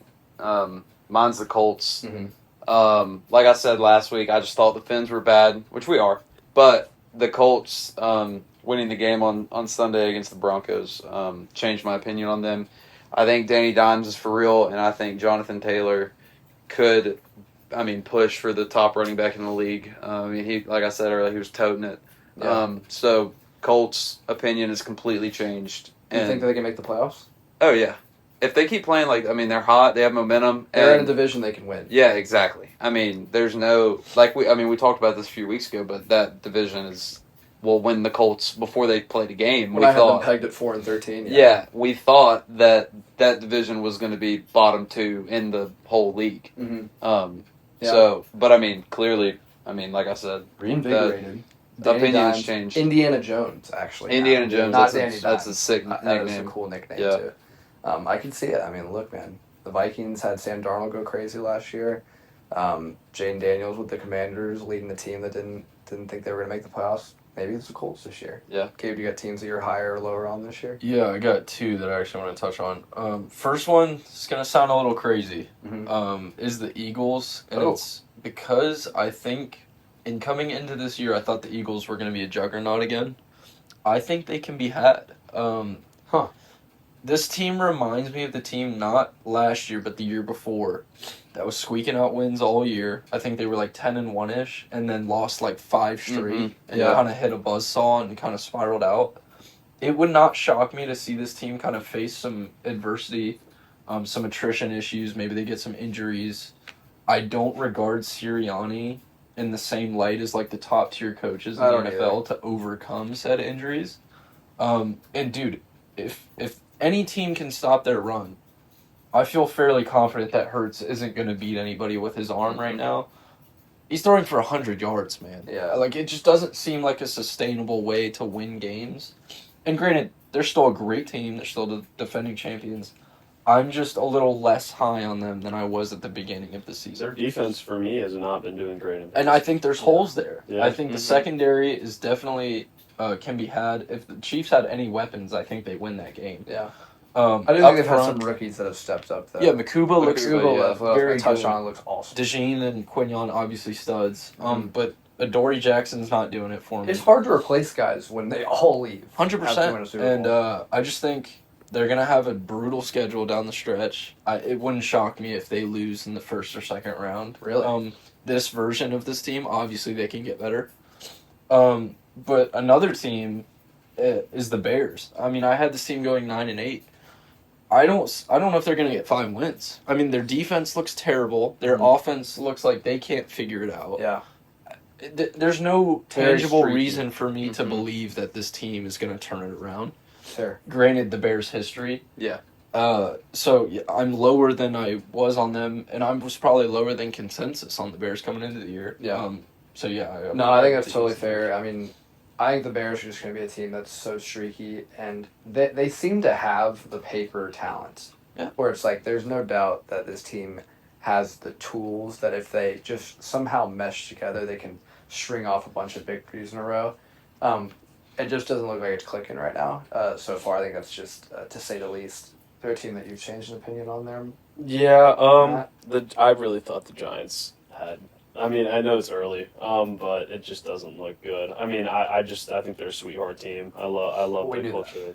Well, I thought we knew that, but I really had hopes that but I just don't long term during the season. I just don't see it playing. I mean, I honestly think that they played a decent game last game. I mean, their defense is not as good as we thought it was going to be so That's the far. And their pass, honestly, Brian Burns looks awesome. Yeah. Abdul Carter, I haven't heard much from him so far. Maybe he'll start getting involved. Like, he's still a rookie. I mean, Other than the game two. closeout, I haven't heard a thing about Right, it. and Their so it's like, secondary. obviously their secondary is just an absolute disaster. They're getting torched, and Dak and the boys torched them last week. But, I mean, honestly, Rusty looked awesome last week. Malik Neighbors, WR1 conversation and bold take at the beginning of the year. It looks like it could actually happen because he was unbelievable. Complete switch from week 1. Yeah. Which, it is the Cowboys' defense. Yeah. But, dude, it's just fun watching Rusty throw that deep, Throw that pill, I miss that a little bit. I gotta love it. There's one that's like, Rusty is like the most fun watching the league when he's not your quarterback. That's It's so like, true. That is That's so so true. true. And Wandale Robinson had an awesome game Yeah. too. So, and I think, is that Cam Scatterbo? That's RB1 season? I mean, It looks like it. I fear. he was used a lot last game, but I mean, I think the Giants, I haven't really changed opinion on them. I thought they would be a darling team where it's like, okay, they might win a few games where they're not supposed to. Maybe they win in Sunday Night Football this week. They have an opportunity to. Be very Giants to do that with Rusty at the helm, but Giants, honestly, to me, personally, not surprised by the start here. But I wouldn't be surprised to see them string off a few victories too. A team that I have a changed opinion on, not like a dramatic change, but have earned my respect more in a big way, is the Chargers. And it's not because I thought the Chargers were going to be bad. I did think they were going to be a good team going this year, but I actually would list them as a serious threat and contender now.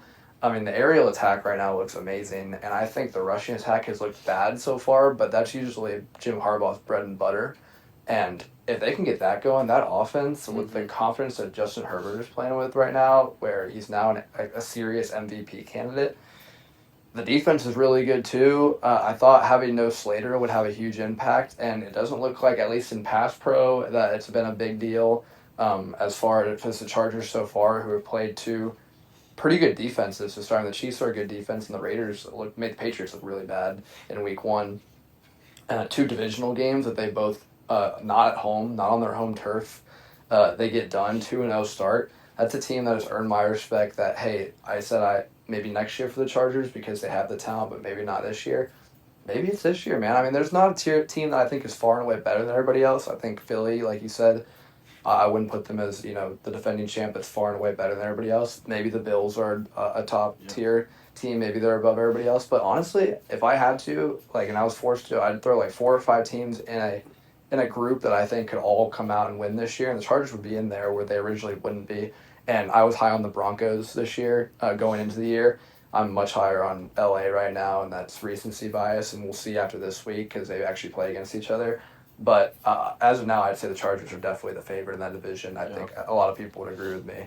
Now, I'm not writing off the Chiefs or the Broncos to get it going and maybe change my mind, but at the moment, I didn't consider the Chargers a candidate to win the Super Bowl. Now, I would be willing to put them in that conversation, and the 2 weeks have shown a lot. So, Dude, to go off that, just before we get to the betting, the rookie running back class that we thought was supposed to be, like, amazing, it hasn't been a thing. none of them have looked good. No. I mean, J.K. Dobbins is dominating that Broncos backfield. Omarion Hampton just fumbled, like, when you're supposed to be closing the game.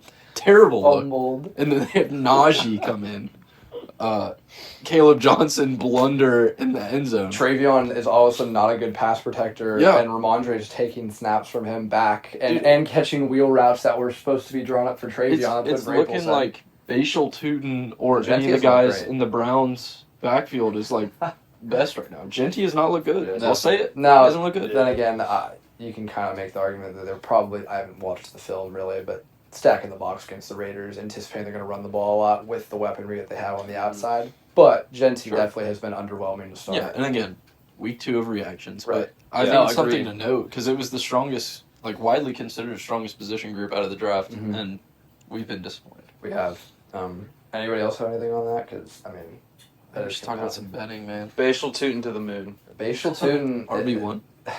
Well, Travis Etienne would have liked to say something about that. Before we get to the highly anticipated betting segment of the week, I just want to introduce an absolute stud, guest of the pod, first guest of the pod, Mr. Michael Mitchler. Let's get a clap for everyone, Mr. Mitchler. We got a guest picker this week. Hey, welcome in there. Great to see you, man. Great to see you. Doing amazing. Falcons fan. Beautiful afternoon. Big Georgia fan. Coming off a big win. Huge win. Big Dogs fan, big Falcons fan, huge win.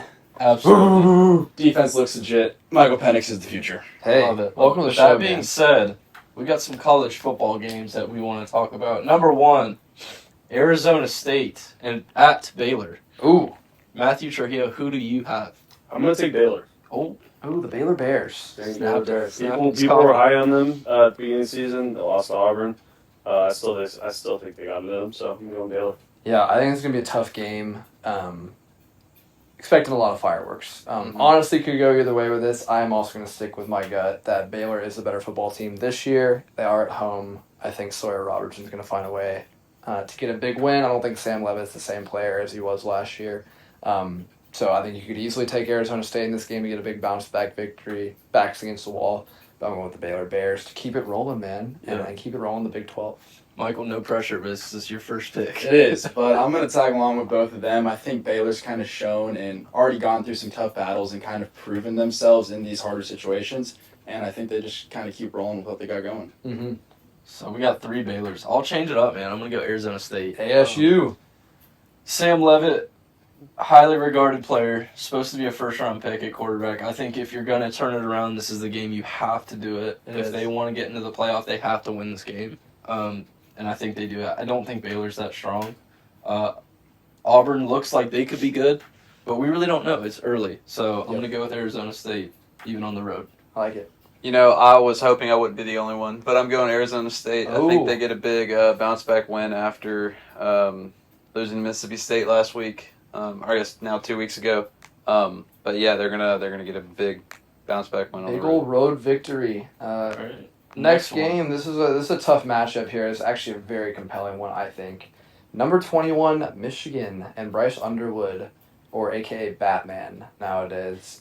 They go on the road to Dylan Raiola and Nebraska. This is a very, very compelling game. Nebraska's not ranked. They're undefeated right now. This is a big opportunity for the Huskers to get back on the map as a team to be well-respected. Who you got in this game? This is the Bussin' Bowl. I mean, I think is. Yeah, this is the Bussin' Bowl. I'm gonna go Michigan. Oh, I don't like Dylan Raiola at all. I'm not gonna lie. baby Mahomes. Yeah, he thinks he's Patrick.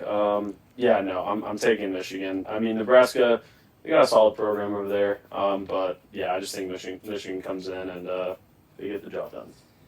You know, in college football, home field really, really serves teams well. And there's just something about a big old victory to just get your entire organization and college football program back into the talks of things.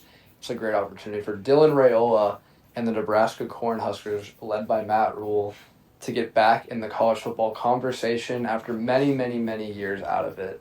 And this Michigan team is very good. And I think that they have a lot of, Justice Haynes, your boy, and Bryce Underwood are really great players. I could easily see them going in there and taking care of business. But I'm going to go underdog Huskers, get it done at home, go 4-0, get ranked, and maybe we start talking about them as a real team. I haven't gotten to watch them that much this year, but there's a lot to like there. So, And Go I Huskers. think there's a reason you haven't watched a lot of Nebraska. I love what they're doing over there. Head coach is an awesome guy. I think Raiola could be a pretty good quarterback one day, but like Nick was saying, Justice and I played football together in high school, and I think last week was huge for Michigan with Bryce Underwood because Michigan's known as just a ground and pound team, and Underwood kind of showed last week that he can air the ball out, which I think is huge for them, and I think they continue to do that next week, and I think they dominate Nebraska actually. wow. I'm actually with Michael on this one.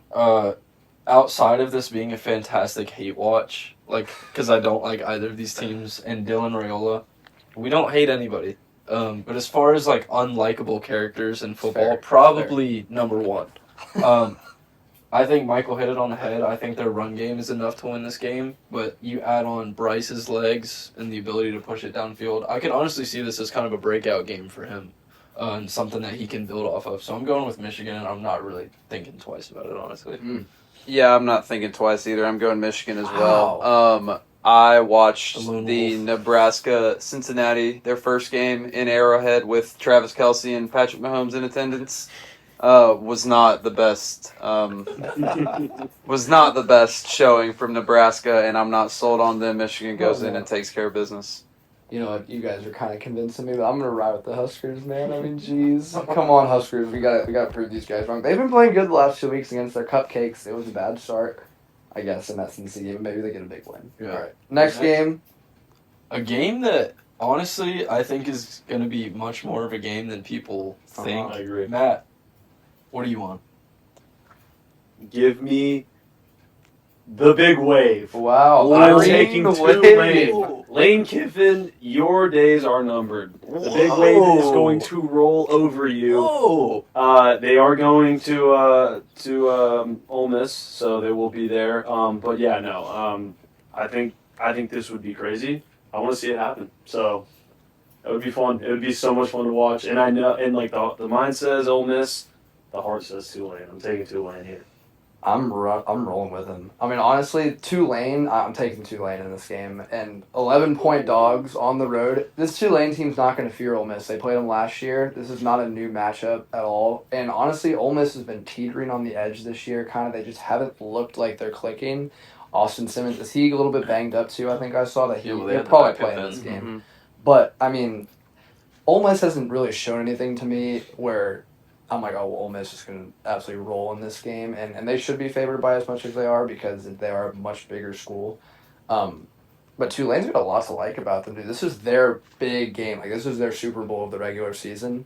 If they get a big win here, they're almost all but set up themselves to get into the college football playoff with the resume that they'll probably end up with. So I'm going to go with the Green Wave as well. Roll Green Wave over the Ole Miss Rebels. I'm too big of an SEC fan to not trust in Ole Miss and Lane Kiffin. I agree with you in saying that Ole Miss has gotten off to a rocky start, but it's still Ole Miss. They're still an SEC team, and I think Lane Kiffin's gotten prepared to just do what an SEC team does against a quote-unquote weaker opponent. I think they win the game. Okay. Ole Miss? I'm also with Michael on this one. I do, however, think Tulane is pretty much a lock to cover. I think this is going to be a really close game, but I think Ole Miss has too much firepower on offense.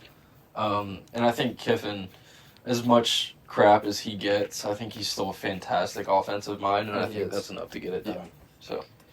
Yeah, I'm rolling with y'all. I think Ole Miss is going to get it done. Although I do think that Tulane could give them a scare, especially if Austin Simmons throws 2 picks like he did in the first 2 games of the season in the first quarter. So I think you said it right. They're a lock to cover, but I'm taking Ole Miss. Okay. There we go. Big game in the state of Florida. The namesake, Florida, the Gators, really, really, really need this victory. But they're going into big old number 4, Miami. The U trending very College high game day upwards. as well. It's college game day. Is there? it really? Yes. College game first day. time Electric weekend. Oh my gosh, I can't remember the last time we had game day. Good so for the Canes. it will man. be on campus, so that's good. We won't be doing it at Hard Rock, but yeah. Yep, only 6.5 point favorites, the Miami Hurricanes, with the Gators coming to town. Who you got? So, and why? is there even a doubt in my mind? I mean, you've got DJ Lagalele over there in Florida. All right, this guy is not the guy that they sold to you. Miami. I mean, come on. Carson Beck is showing that he has all the tools. C.J. Daniels, Dude, this Malachi guy- Tony, Ruben Bain Jacoby Jr. George. Jacoby George. I miss him. Podcast favorite, Jacoby. But yeah, no, I mean Mario. I mean he's turning things around down in Miami. I'm so excited to really put the beating on Florida this week. I think we really just put them into the dirt this week and just end any hope that they have of winning anything this year. Yeah. So yeah, I'm taking the U. The U. Miami. Okay, U. I'm rolling U too. I mean, I kind of was flip-flopping on this game because it's just such a college football thing to happen for the Gators with Billy Napier on the hot seat, looking like they're an awful team to come in and take over Miami and just absolutely, beat them on their own turf and just ruin kind of their hopes of like, oh, we're the next great thing. I am going to take the U in this game. I do think they just are simply the better team right now, and as much as I like to take underdogs in this, I just can't find myself or bring myself or convince myself to a way that Florida is going to win this football game with how good Miami's playing and how not good Florida's playing right now. But it could be a close game. I would not be the least bit surprised for it to be very close and for me to maybe regret saying that because the Gators could very well go and win that game. Well, I'm going to go ahead and take the other side of your opinion here. Wow. I think this is just the perfect setup game for Florida, where everyone in the world saying DJ sucks, Napier's gone, there's no hope for Florida. And I think it's the same story every single year where everyone gets down on Florida at the beginning of the year, and it still is the beginning of the year, but they always just seem to come through in certain situations, and I think this is just one of those situations where, I'm not saying Florida's going to go on and have a good rest of the season, but I do think they pulled the upset this week. I can see it. Yeah, I'm going with the U's down. Oh! I'm going with Florida. Wow. Honestly, I think desperation breeds chaos. It does. And I think if there's ever a team that is fully just like desperate for a win, Oh it's my this gosh. Florida team right now. I think Miami's a very good team. However, they beat an 0-2 Notre Dame team and USF. I'm not fully sold. I'm not fully there. Which, granted, I'm not really on any team. Yeah. And a big part of me taking them is honestly just so I can hate watch this weekend. But I am going with Florida. I'm agreeing with Michael again. I think Lagway kind of has a bounce back game. Maybe they get the run game going a little bit. Maybe they Just do. cause some chaos. Maybe there's a kickoff return touchdown. Gosh, you're making me believe. Just craziness down in Hard Rock. And your venue kind of sucks. So, like, Florida I can won't take argue. over. I will never argue that. I mean, they better sell out that. Respect. No, it's already sold out. Okay, I was about to say. Yeah, Miami's great. Going Florida. Wow. Yeah, you're never going to catch me believing in Florida. Give me the U. I love it. I love it. I had a hope of belief last week when they played LSU and DJ went in and threw 5 picks. So yeah, Miami. I mean, unreal. Do you know Josh Allen actually threw 5 picks in a college game before everybody else? Yeah, did they that? wrote him off. They wrote him up. I mean, it's And he DJ. What do you call him? DJ Lagalele? Jagalele? Hey, we're going to clip this. DJ after Lagalele. Florida Dude, goes no, and I wins. can I see just it. want to remind you what we did last year when we went into the swamp, okay? Like, when people talk about all this stuff, Gosh. like, oh, Hard Rock, all this stuff. We went into the swamp, We kicked their butts, and we're about to do it again. Just a Dude, quick can I quote switch from my pick? actually, I mean, holy cow. Mr. Irrelevant, like a quote, direct quote from you. That was last year. You actually said that. Like, that was last Well, week. this is this year, and we're going to decimate. Okay. them. All Clip right. that. I'll add one thing too though about Carson Beck. I've always believed. Here we go. I don't not like Carson Beck, but I think through the last 2 weeks we've seen he's played good, but he makes some certain throws where you're like, why is he doing this? And the Miami receiver just seems to come down with it every time. We saw it in the Notre Dame Yeah. game. Incredible catch. Don't get me wrong. Florida's defense isn't bad. Florida's defense isn't bad, and I think Carson Beck could be in a rude awakening this weekend. I Honestly, love it. I Oh, love it. no. Let's get to the Y'all next are making game me before believe we- in the Gators, dude. before we get All right, some next shots. game. Number 17, Texas Tech visits. I'm very high on this team. The number 16, Utah Utes. In Utah, what you got there? I'm gonna take Texas Tech. Texas Tech, the NIL. The Red legend. Raiders.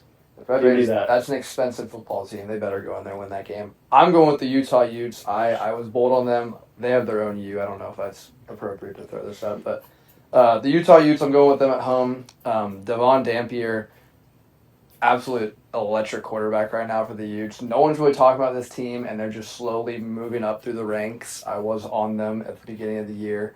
And this team honestly could emerge in the Big 12. There's not a team right now that seems to be far and away better, and I think they get a big home victory over Texas Tech. I'm gonna second you. Shout out my boy Ryan Davis. Played ball with him, one of the wide receivers for the Utes. I just think they're a better overall team. I think Texas Tech has bought into how much the NIL can actually help, but I don't think they've solidified themselves as a true contender or like a dominant force. And I think Utah is one of those teams where they have a bunch of returners and a bunch of new guys as well that have stepped up and have played really good. Quarterback's amazing, and I think they continue to do that. I mean, I might as well just like be a microphone for Michler because I agree.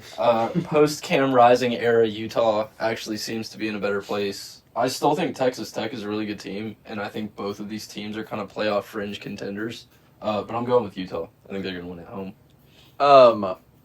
Texas Tech was my winner in the Big 12, and I had them in the college football playoffs. So I'm going with Texas Tech. Wow. Their offense can score. They haven't really played a lot, or anybody for real, but they have put up a lot of points, and I'm going to roll with the Red Raiders. The Red Raiders get it done on the road. This game, I actually is probably the one I'm most excited about this I think this is weekend game as of the far week. as watching it. Number 22, Auburn, visits number 11, Oklahoma. A Jackson Arnold revenge narrative and John Mateer going for that Heisman. The Oklahoma Sooners are favored by 6.5 at home. Who you got in that one there, Matt? Give me Oklahoma. Oklahoma. Yeah, I don't think. Flashes out of Jackson Arnold, but yeah, no, give me Oklahoma. They're at home. Yeah. Okay. Yeah. The Sooners at home. I'm actually going to go Sooners as well. I do think this Auburn team is a good team. And I think they actually, their weaponry out wide with Cam Coleman and who's the Georgia Tech guy, the transfer, I forgot. But, forgot the name. But really, really good offense, really compelling. I could see Jackson Arnold go in there, nut up, and get a big old victory against his former team. But I do think that John Mateer-led offense is a strong team. And I can see them. Honestly, they are a similar matchup to that Baylor team that Auburn did end up beating, but I do think Oklahoma's going to defend home turf and earn some respect because they haven't really had it in the last few years. So this is a big opportunity for them to get back on the map there and be seen as a contender. I agree with both of y'all. I think Oklahoma gets the job done. I think their defense, just plain and simple, is too good for Auburn. And Auburn has some weapons out wide, but Oklahoma overall, I think, is just a better team and gets the home win. Yeah. I want to pick Auburn to be different, but I think Oklahoma's going to win the game. I think if anyone knows how to slow down Jackson Arnold's legs, it's Oklahoma. Defensive-minded head coach. I think Mateer's ballin'. Already have edits of him in a Steelers jersey, so obviously pulling for my boy. Just a great gunslinging quarterback. I think Oklahoma's offense moves the rock enough. I don't think Auburn's defense is great. And I think they bottle up the run and keep Jackson Arnold in the pocket. And he hasn't really shown us that he's got the capabilities to kind of kill you from the pocket. Right, yeah. So I'm going with Oklahoma. I like it. Yeah, I think there's going to be a lot of boomer going on in Oklahoma. I'm going with Oklahoma. Like Wow. you said, I think if anyone knows how to stop, it's Venables. And, I think Auburn's a little bit overrated. Clean So, sweep. I'm going Oklahoma. I'm actually shocked by I that. don't think Auburn's a bad team. No. I think, so. I don't think they're they are. good. I'm I just shocked think by a Oklahoma. clean sweep there. I'm very high on Oklahoma. I think there's no reason they can't compete. Yeah, So, no, definitely trending upwards. Now, the highest ranked matchup of the weekend, a Big Ten matchup here. Number 9 Illinois visiting the former college football playoff member, Indiana Hoosiers, number 19 right now. 4.5-point favorites at home against the number 9 team in the country. What say you, Mr. Relevant? I'm going to take Indiana. Upset Indiana. here. Yeah. Well, they're a favorite, but Oh, well, I mean, at least in the rankings. I mean, that would be an upset. I guess. they're both rankings 3-0. So, I mean, Illinois is going to Bloomington. Mhm. That's a great stadium, great environment. Yeah, I think Indiana comes out with the win. I like it. I'm going to go Illinois on the road. I think Luke Altmaier and the boys are going to get it done. I think, talk about teams that return a ton of starters, maybe a team that actually might click this year because of that. Still is a compelling argument, even though that some teams don't quite fit that bill. But I do think that Illinois is going to pull it out. They've been battle-tested early, who were playing Duke on the road there. A tough game, but then they end up pulling away late. I think that showed a lot of guts and made me respect them a whole lot more at close games.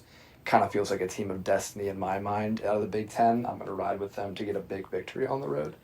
I'm going to go with Indiana here. I agree with you that Illinois has kind of been a little more battle-tested, but they really haven't played anyone great. Indiana really hasn't either, but the games they're supposed to win, they're winning. They're putting up 70 points almost a game. Let's see, they won 73-0, 56-9, and then 27-14. I think Indiana's quarterback and their offense is rolling right now, and I think they keep doing it. Okay.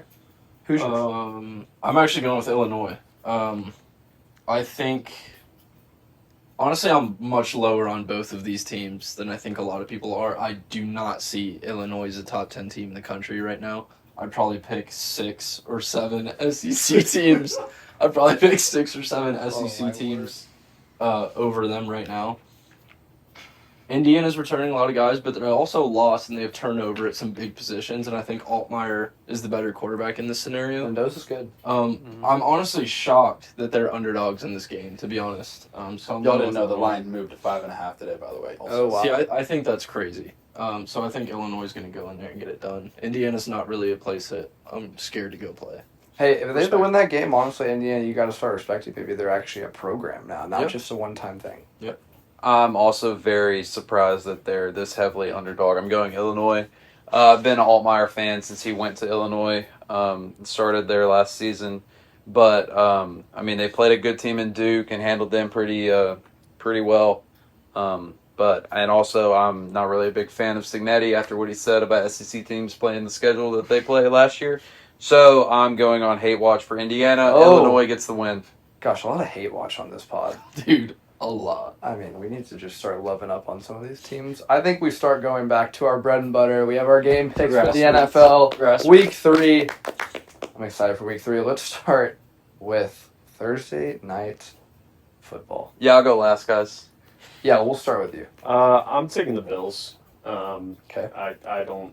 Yeah. I'm No sorry. analysis I'm sorry, needed. B. I mean, yeah. Bills are a powerhouse, and I just don't think the Dolphins have the firepower to match it. So That they are. give me Buffalo. Buffalo rolls. Concede to put up some points. Not as many as Josh Allen and the boys. Bills roll. I think Josh Allen's inevitable, but I will say I think this might be a slight bounce back week for the Dolphins. I just have a weird feeling the spread's 12.5 for Buffalo. I do think Miami covers this week, actually. Wow. Interesting. I will add one more Cover thing. 2 touchdowns. I don't know if y'all have heard. It's questionable right now, but Matt Milano is questionable to come back. If he plays, I think it might be a different story, but if he doesn't play, I think Miami has a chance of covering. Matt Milano's the difference. Yeah, I'm going with the Bills. I'm not even going to really give any analysis, but there's probably 3 teams in the NFL that I'd pick to even have a chance against the Bills right now. And the Dolphins, I'm sorry, they're not one of them. So I'm going The with Pats the Bills. are one of them, though, right? I'm going with the Bills. I'm going to go with a little reverse psychology here. I picked the Dolphins the last 2 weeks, so I'm going to go with the Bills to win this game. That's smart. Here we go, Bills. See, now, reverse psychology. You got to think big brain here. Now, wouldn't you be devastated though if the Dolphins pulled it out? No, it's and okay. you were wrong? I'll take what 15-1. Is Or- there yeah. is there a path? If there is a path, how do you win this game? That is Chaos? Chaos, Okay. yeah. Absolute chaos. Like- I mean, Tua underthrows Tyreek like 3 times for like 80 yards, and then and you need Josh Allen's nose to bleed like 4 different times. yeah, Keep leaving yeah. the game. And James Cook to have like to twist his ankle or something for the Don't game. wish injury. Keon Coleman first called it. You heard it Keon here first. Coleman. Okay, well, the game of the weekend here. Yeah, seriously. Steelers visit the New England Patriots. Why don't you get us started? I think the Steelers are clearly the better team here, in my opinion. I think this is a very interesting matchup. I'm the biggest Patriots hater. I'm not even going to lie. For no reason. But after what I saw against the Seahawks, I'm taking the Patriots. Oh my gosh! What a switch up! I love it. Yeah, Dude I think- literally only did that because of my Miami take, by the way. He No, it, definitely was switched not, it. it wasn't the Miami. It was just I'm taking the Patriots. I think the loss last week was rough for Pittsburgh, and I think they're going to Foxborough, and I think the Patriots are a great team. I'm taking the Patriots. Oh, that makes my heart so happy. I'm going Patriots this week. I'm not gonna lie. I pegged this as a loss for New England going into the season. I honestly thought Steelers are a better team, tough matchup. I still do think it is a tough matchup as far as this could be a week that the Steelers defense, like I mentioned earlier, gets back on track. I actually think it's going to be a very ugly game. I am going to go with my Patriots to pull it out. Could see it literally being like a 20-17 victory, like that Philly-Kansas City game. I would be shocked if our offense found great success this week, even though other ones have. I would be pleased, but I would be kind of shocked. However, I do think our defense, I'm hoping that we get our guys back this week. If we have Gonzo and Keon White back this week, I do think that we can actually, I think we're a good matchup for the Steelers offense, where I think we have a guy that can guard DK. And we've seen, the Aaron Rodgers, Jalen Warren, and the rest of the gang movie, I guess. I think that we can pull out a big victory at home. We haven't had great success at home. This is a good opportunity with a Steelers team that hasn't quite found it yet to maybe catch them at a bad time in the year where they're still trying to get the thing rolling and get a big victory. So go Pats. I think this game comes down to what you were just saying with your injuries. If you have your guys, I think you win. If you don't have them, I think the Steelers win. Either way, I think it's going to be a close-fought game. I've kind of bought into Vrabel and what he's doing in New England, but at the same time, I mean, Steelers are the Steelers. They have Aaron Rodgers, the most veteran quarterback in the league. They have guys on offense that can produce. It's just a question of if they're going to produce. And so if these injuries kind of sustain the Patriots for the weekend, I think the Steelers will pull it off. Steelers.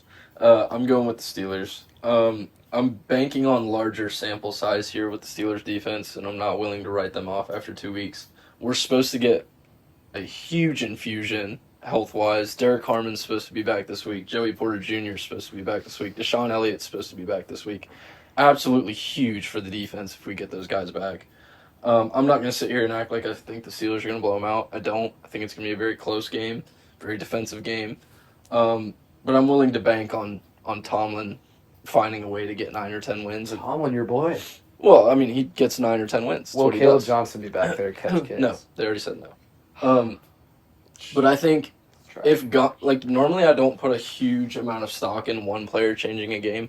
If Gonzo plays, this is a completely different matchup, strictly because if they can take away DK, makes everything so much more difficult, because that's what the Seahawks did. They pretty much took DK out of the game and slowed us down a little bit. But I think the Steelers get it going. I think they find the run game, and I think the defense stops the run. So I think the Steelers. Still is. I'm also going with the Steelers with all your defense guys returning.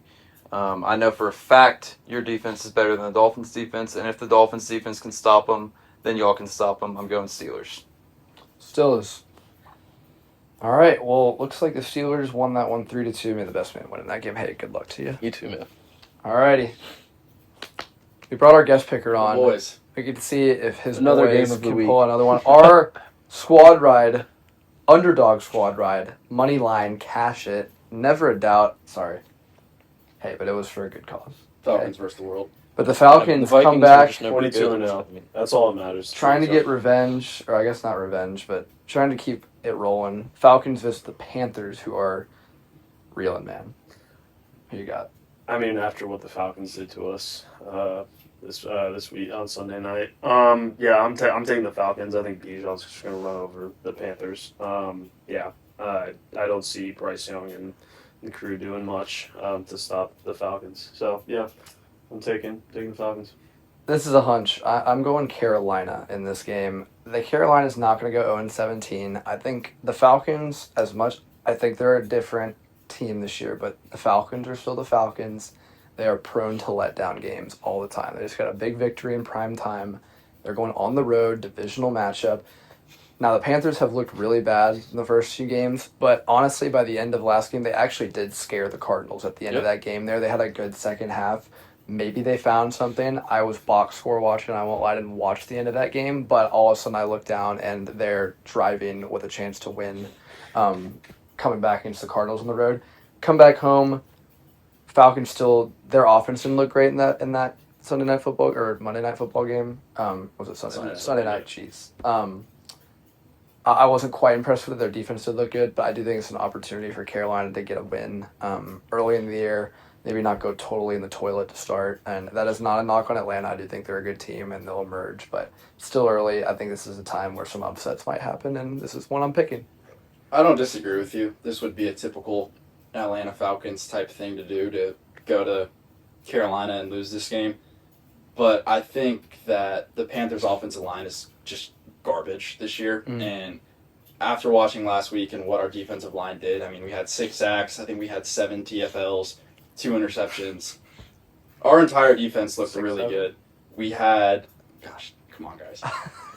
All of our drafted rookies this past weekend played incredible. We had 3 picks. All of the picks were from rookies. Both of our first-round draft picks got their first sacks of the week. And I agree with you that our offense didn't look great. It was really just our red zone offense, though. We were driving the ball. I think we got to the red zone, 4 or 5 times and just couldn't get it in the end zone. Mm-hmm.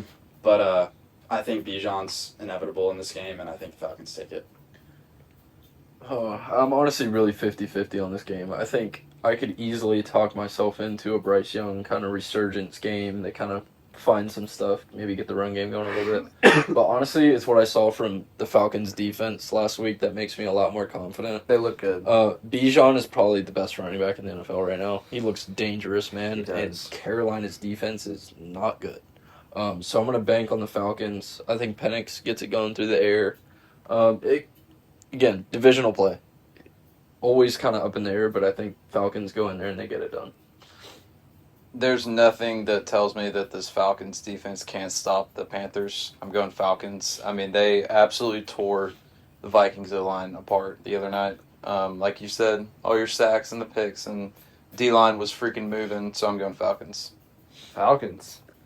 All right, well, Another game of the week. another game of the week that hopefully not everybody's going to be watching this game because it might get bad, but we're going to see Packers visiting the Cleveland Browns. Not much going on over there in Cleveland. A lot going on in Green Bay. A lot going on in Green Bay. I'm taking the Packers. Packers, yeah. I mean, that would just be... Do I have to justify it? No. No, I mean, you're good, Don't waste honestly. time on this. I'm going to go Green Bay. It's just not a great matchup for Joe Flacco and the boys, so we're going to go Packers. I don't even know. I could see Green Bay struggling on offense in this game. The Cleveland defense has been pretty good, but I mean, I could see this being like 21-0. I want to go Packers. I'm going Packers. I don't really think it's a question of who's going to win this game, but I will say I think this is a huge week. Not saying that Cleveland has any chance in the world of doing anything really productive, but watching Quinshon Judkins next week, I think is going to be a big tell for what the future of what Cleveland might have with their offense in their backfield. Yeah, I mean, I'm not going to waste time on this game. I'm taking the Packers. I love seeing the Browns being the worst franchise in the NFL. Just please throw to Jerry Jeudy in garbage time. So I'm taking the Packers. There you go. Yeah, we're going to flawless it. I'm going Packers. I mean, there's no reason to take the Browns logically. Joe Flacco's going to be hurting after this game. Yeah. Well, this is a game that I actually am kind of excited to see how this turns out. Texans 0-2 right now, going on the road to visit the Jags that had a few issues last week, kind of blew a game. Could be 2-0 right now if they could stop Jake Browning and the boys, but couldn't. Who you got in this game? I'm gonna take the Jags. I think the Texans' free fall is with the income. No, not full free fall, but I just don't see it. It was a rough game they had against the Bucks, and I think the Jags are good. So Okay. I like T-Law a lot, and I'm going Jags. You did have the Titans winning the division. With a losing record. I did. It's not looking out of the realm of possibility. It kind of is. But I'm going to go Houston in this game on the road. I actually think Houston was dealt a bad hand in the first 2 games of the season. They've been in 2 grit fest of games. They should have won on Monday night. Couldn't quite pull it out. Maybe a bad decision by Nick Chubb to run that in the end zone, or otherwise we might be talking differently about them. But their defense actually has looked really good in the first 2 weeks. Offense, I think this is an opportunity for them to find it. On the road, I could say C.J. Stroud having a really good game in this one. So I'm going to go Texans on the road.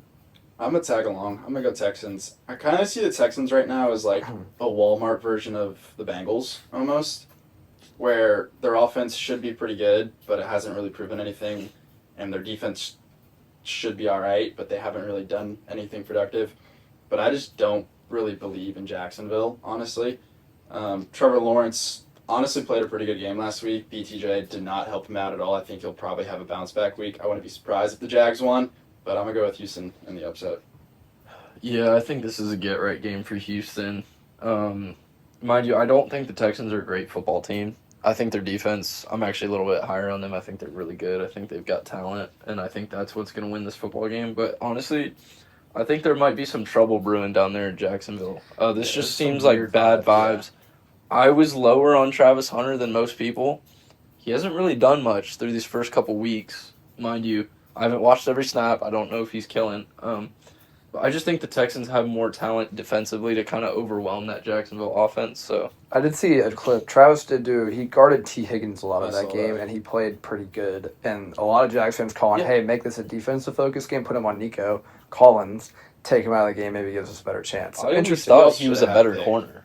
I always thought he was a better corner. Travis also should have had a pick last week. I mean, it was a tip drill, but it hit him right in the chest and he dropped it. Yeah. But I think a lot of people thought he was going to come in and be a really good wide receiver, and we haven't really seen signs I think of it's that. still early, though, too. It's absolutely Could see him early. having a big week this But week. I don't think this is the week for I him just to don't break think out. they found his proper role yet, honestly. They're still feeling Because obviously BTJ is their guy as wide receiver 1.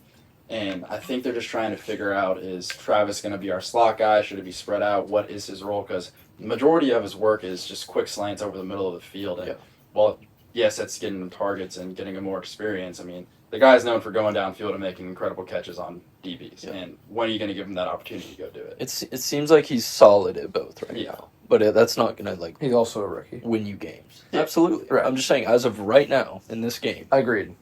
Yeah, Texans. What you got, P? I'm also going to go with the Texans. Wow. I was really, Looks like really so. encouraged by their defense the other night. I mean, obviously they ended up losing, but they did keep them in that game. That game could have got way out of hand as many times as their offense struggled. Baker got the ball back, and their defense kept them in it. So I'm going Texans. Okay. Next one, the Injury Bowl. The Bengals at the Vikings, both with backup quarterbacks. Compelling game. Who do you got in this one and why? I've seen this story play out already once before. I see Carson Wentz resurgence late in his career. Kevin O'Connell whispering in his ear, telling him everything he needs to do to come back to relevance. Mr. Relevant would know that, so I'm taking the Vikings. Interesting. I sense I might be alone in this pick. I'm going Cincinnati. And I think, you talk about the Vikings decimated with injuries, not just quarterback, decimated all around. And the Bengals, other than Joe Burrow, which it's Joe Burrow. But Browning, I think it's an opportunity for him to come in and prove himself against a team that's not at full strength. And I think they come in, and he's got a lot of weapons to work with. Bengals haven't looked that bad. Their defense hasn't looked atrocious so far. Now, granted, they played the Browns, and then the Jaguars did put up some points. But it hasn't been like, the Dolphins or the Bears. Like, they haven't been that bad. I could actually see them going into Minnesota and winning this game, so I'm going to go Bengals. I think this is a lot more of a tricky game than we might be giving it credit for. Jay Browning looked horrible in that game until that final drive. It was either threw 2 or 3 interceptions in his first 3 drives. I mean, it was pitiful. But he has proven himself. I think he might have just been kind of riled up because of the whole situation just getting thrown in. But I just don't see you have a veteran quarterback in Carson Wentz coming in, him not feeding Justin Jefferson. BTJ last week should have probably gone for at least 100 yards and a TUD, and he had 4 or 5 drops. Jettas isn't doing that, and I think Jettas can honestly single-handedly beat the Bengals this week in their defense. I think he will have a big game. Yeah, this honestly reminds me of a game 2 years ago where Browning played Mullins late in the year. Bengals actually won that one. I don't see that happening. I'm taking the Vikings. Honestly, I think they improve with McCarthy out. Just right now, I'm not saying future long-term, but I think Wentz is kind of a really good fit for KOC. I think they get the offense going. Like you said, they get Jettas the ball, get the run game going. A get-right game for that offense against a really bad defense. And, I mean, Brian Flores is a fantastic coordinator. He's going to know how to get after this guy. Yeah. So I'm going with the Vikings. You're not alone. I'm going Cincinnati. Love it. I know their defense isn't good, but I can't pick a Vikings team who's riddled with injuries along the O-line. Like I said, I know the Bengals D-line is the whole defense isn't good, but the Vikings have key players out on the O-line. So I could actually see that being a very high-scoring affair, which may be a hot take with the 2 backups in, but I can see that being. With the game last week with the Falcons, they ran for 250 yards on them, but I don't see the Bengals' run game being nearly as effective. And so because of that, I just don't see how they're going to be as effective on offense as what the Vikings could possibly be. I feel like our offense has just been volatile, and I think Wentz is just going to be – he's just going to add stability to it. I mean, even if he's getting pressured, which, considering the O-line we have right now, that's going to be an issue. But I think he's the veteran quarterback that can manage that. And, you have Jettas down. Also – well, no, he's not coming back. Next week we'll have Addison back. But, he's got Thielen and he's got Ty Felton. So. But I also love – personally, I'm high on Jordan Mason. Mm-hmm. I think he's better than Aaron Jones overall as a different true players. running back. They're different players. But Jordan Mason's a great running back, and I think he might have a really good game. Yeah. This is a big game. Moving on to probably the best game of the week. Maybe there's another one that's really good too, but Rams at Eagles is a good game. 2-2-0 teams that are strong contenders in the NFC. Who you got in that one? I'm going to take the Rams. Wow. For the sole reason that you have Jared Verse on that defense. I think he's a monster. I think that if Hurts is only throwing for 100 yards and they're just going to be pounding the rock the whole time, I think the Rams are going to be able to get at him with the defense that they've got. And I think that the Rams are better than the Chiefs. So if the Eagles were able to beat the Chiefs the way that they did last week, I don't think they're going to have that same luck that they did against the Chiefs. So I'm taking the Rams. I'm going to go Eagles. Eagles win ugly football games. I could see this being a very ugly football game. I actually could see Jalen Hurts maybe start to get it going this week. I don't really have a total reasoning behind it other than the fact that I just don't think that he can keep up this horrid pace, even though this is maybe a tough matchup on paper. I think the Eagles step up in big games. Jalen Hurts does step up in big games, and I can see them getting a big victory at home, start 3-0. Maybe we all change course on maybe writing the Eagles off a little too early. I'm going to go with the Rams also, Matt. I view the Rams as probably the closest comp to the Eagles, in my opinion. And the reason I say that, I think the Rams' run game is incredible. Kyron Williams is a freak. Blake Corum showing up last weekend showed that he can be a true RB2 and give you some great minutes. And defensively, I think the Eagles are a little bit better, but Jared Verse is just a dog. And it seems to me that the Rams just know how to win games. I know we say that about the Eagles too, but I have more trust in McVay than I do in Sirianni. And also, I am high on Matthew Stafford. I always have been. I think he's one of the smartest and most arm-talented quarterbacks in the NFL. And I think that's the reason they're going to be able to pull off the win is because Matthew Stafford's going to be able to make that throw that Jalen Hurts can't. And he's a clone, so it's upgraded. Yeah, no doubt. I'm honestly shocked that you guys went Rams because I am too. Wow. I'm taking the Rams. I think, and this kind of bounces off what I said earlier. I know the Eagles win these type of games, these kind of ugly, win by one score games. I think the Rams have had this game circled on the calendar since the last time they met in the playoffs and they lost when they had an opportunity to win that game. Same with I the think Chiefs. the defense, yeah, I mean, we talked about the Chiefs, but I think the Rams saw how they lost that game with Saquon breaking off big runs. I think they do everything in their power to shut that down. And I don't really see Hurts beating them with his arm. So I'm going with the Rams. I think offensively, the structure of having Puka and Devontae Adams is huge. It's a great dynamic. And I think that's kind of what they lacked last year against them. Like they're both kind of slot guys. I know Puka plays both. But I think Devontae being a pure X outside guy that can go win against Adoree Jackson, I feel confident the Rams have the weaponry to do it, so I'm taking the Rams. I like it. I'm going with the Eagles. The Rams do have a great D-line, but the Eagles have the best O-line in football. Fly, Eagles fly. So I'm going with the Eagles. It will be ugly, I think, but Eagles come out on top. I like it. Jets, they were almost the darlings after week 1, but not a great week last week for the Jets, but maybe a bounce back moment. They're going to the Tampa Bay Buccaneers, who just got a big victory. The Bake Show on Monday night. Who you got in this one, Matt? I was closely watching the game on Monday night. I love Baker, man. I mean, I love that offense. I mean, the ability they have to just drive that ball down the field. And, I mean, Baker with his legs, I mean, I love it. I don't see the Jets stopping the Bucs offense. I mean, you have Emeka, you have Mike Evans. I mean, it's a powerhouse to me. And so, yeah, I'm taking the Bucs. I'm going Bucks as well. I think this is a good opportunity for them to get their offense rolling a little bit better. Jets have given up a lot of points the first 2 weeks. I think they get it done at home. The Bucs scare me, and I hate saying that because they're my least favorite team in the NFL. They're giving me Tom Brady Bucs vibes right now, where offensively they're good, defensively they're good, and they just find ways to win games. It doesn't matter what the score is at the end; they're gonna just find a way to win. But give me Tyrod Taylor and the Jets. I don't know what it is, why I have this feeling, but for some reason I feel like the Jets are just going to do some crazy junk this weekend and pull off the best upset of the season. Wow. Jeez. So is Fields confirmed out? I believe so. Okay.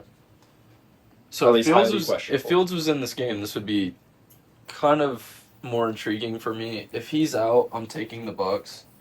I think the Bucs match up actually really well with the Jets. They're very strong up front. Vita Vea, Kalijah Kancey, two guys that can play the run very well.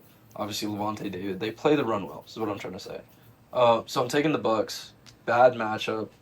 Kind of what you said, I wouldn't be shocked if some craziness happens and this is a close game. The Bucs love close games. But I'm taking the Buccaneers. I'm taking Baker over Tyrod. So I'm also taking the Bake Show.